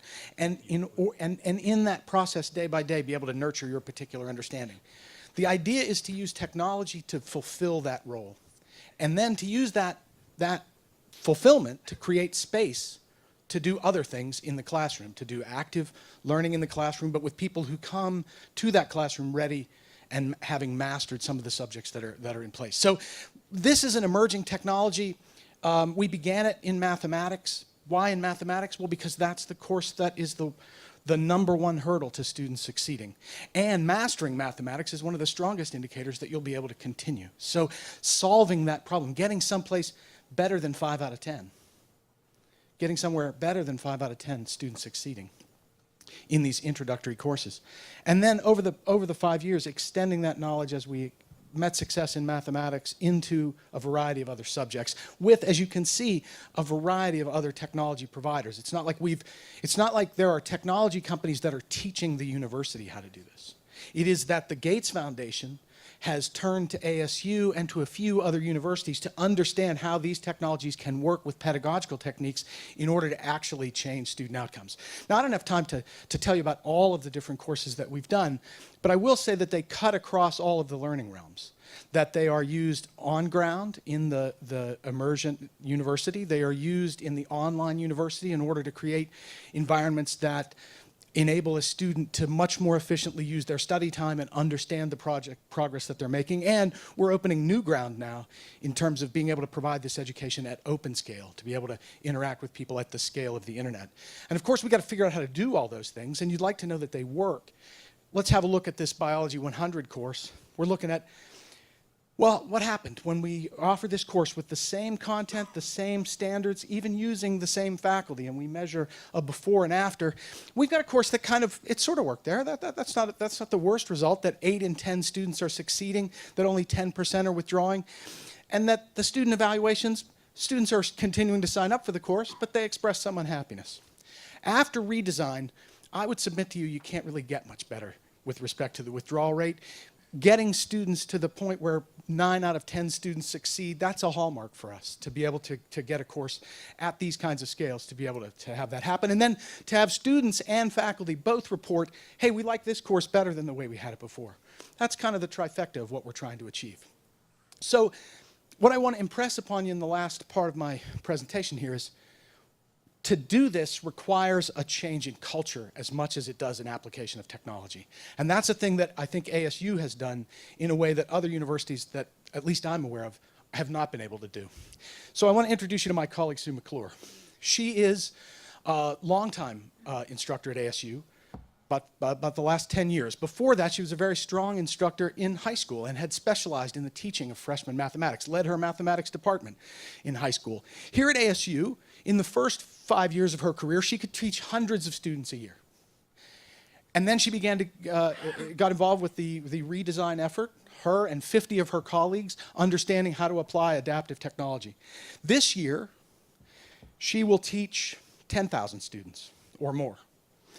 Well, how is it that she's going to do that? And by the way, she, in her previous year of teaching with 1,000 students with a new model, using the Khan Academy as one of our supporting pieces, was able to achieve 9 out of 10 of her students succeeding in mathematics, which is a very serious challenge to be able to do that at scale. How does she do that? Because there's a set of organizations behind Sue that is helping very directly to construct that course. First of all, the Provost's office. Vice Provost Blakemore's here in the audience. He leads this redesign effort. He knows about Sue's course. He understands the relationships that have to be established inside in order to make it possible for her to innovate. Her colleagues in the math department who have established the curricular standards that make sure that this course benefits from all the best practices of the instructors who've gone before, and also is able to ensure that the standards are kept. There's a torrent of data that comes from the systems that we're using for the students to succeed.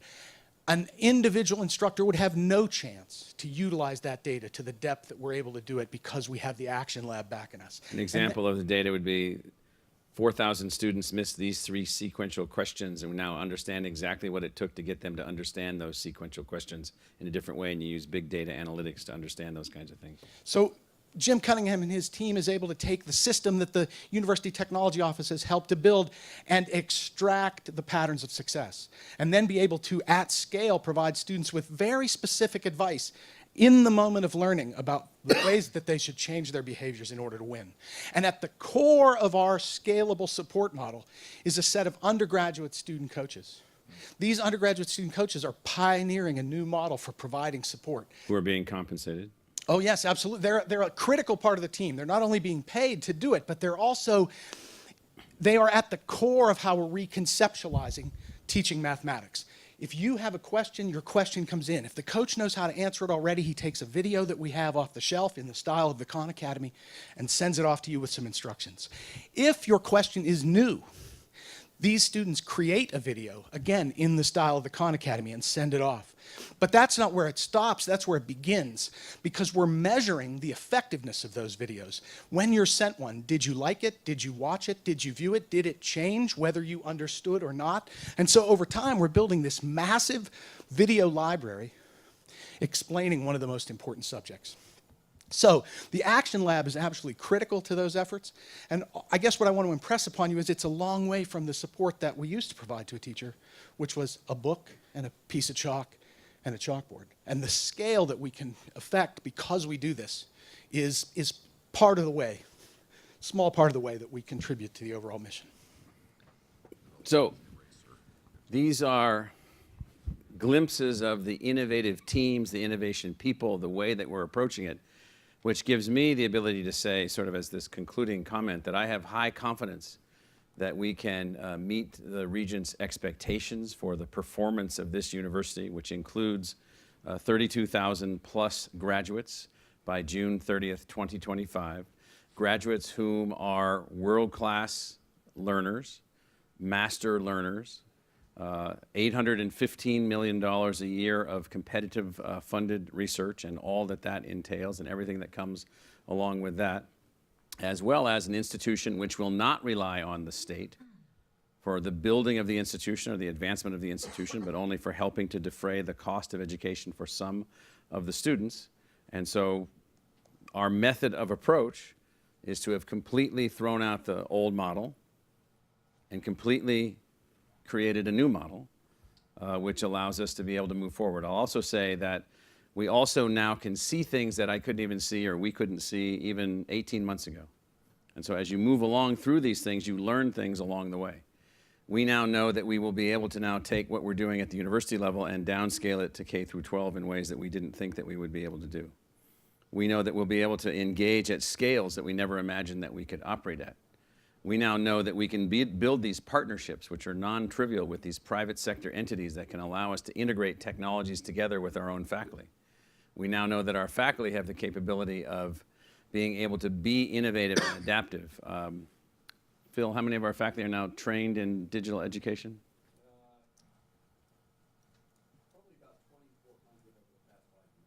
So that's a significant number. That would be an order of magnitude more than any other institution in the country. I'm sure of that. An order of magnitude more.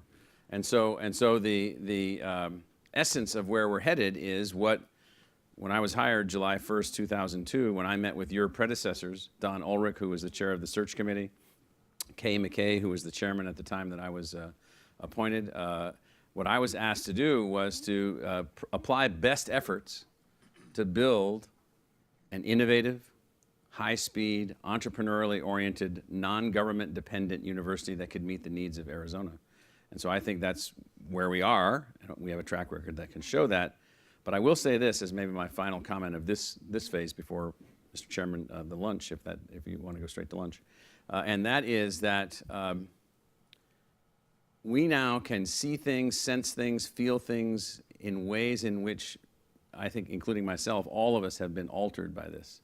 You know, we all came from traditional schools, traditional backgrounds. We weren't educated in these kinds of ways. And so now we see that we may have been one of the groups around the planet working on the combination to open this locker for a new way to do education. And we think we're one of the first to have opened that and to be able to see what we can now do. And so we think that we can literally affect in a positive way the kind of scaled outcomes that we need to be able to work towards. And so what I'm hopeful of after the lunch is we'll have the executive committee here and we'll have a dialogue with the board on any and all topics across all of the things that we're doing, Mr. Chairman. So Rick had a question, and then Yes. we'll break. Yeah, just, this digital difference that you're talking about, which I think is impressive to all of us, as we go further with this discussion, I think there's the risk of what you're doing really works. Mm-hmm. There's a lot of people who are using digital online learning, who Sure. are failing, who are wasting federal money, Yeah. everything else. Scumbags. And it's how do we differentiate that it works here and this is real and worth investing in and not get tainted by the people who are doing it badly? Well, so we will let the market speak for itself to some extent. Phil's pointing to the Action Lab. So Phil, just describe who we hired very quickly to run the Action Lab and what the Action Lab, which is funded at millions of dollars per year from non-university sources. So the guy who runs the Action Lab is a gentleman named Lou Pugliese, who was one of the, actually he's the founding CEO of Blackboard. He was the director of strategies at ETS for many years. Educational Testing Service. Educational Testing Services. Most recently, he was CEO of Moodle Rooms and sold it back to Blackboard. He came to work for us. He is an expert in learning and assessment. We have spent the past year putting together a huge database of all the learning sources at ASU. We're beginning to mine that. We have some incredibly positive initial results, not only in online learning, but also in face-to-face learning, and who it works for and who it doesn't work for, and how we can improve online learning. So a lot of the efficacy work is going to be built by the Action Lab, working with a set of additional researchers at ASU. There are a lot of great researchers in the learning sciences at ASU. Very good, Michael. Thank you for your Okay. efforts and for your team. So, logistics for lunch. Yeah, the Regents should get their food first. Well, and then my schedule says 25 minutes, and then we're going to come back. People can keep eating or whatever. We'll reassemble. People can eat outside for 25 minutes. Perfect. We'll start again in 25 minutes.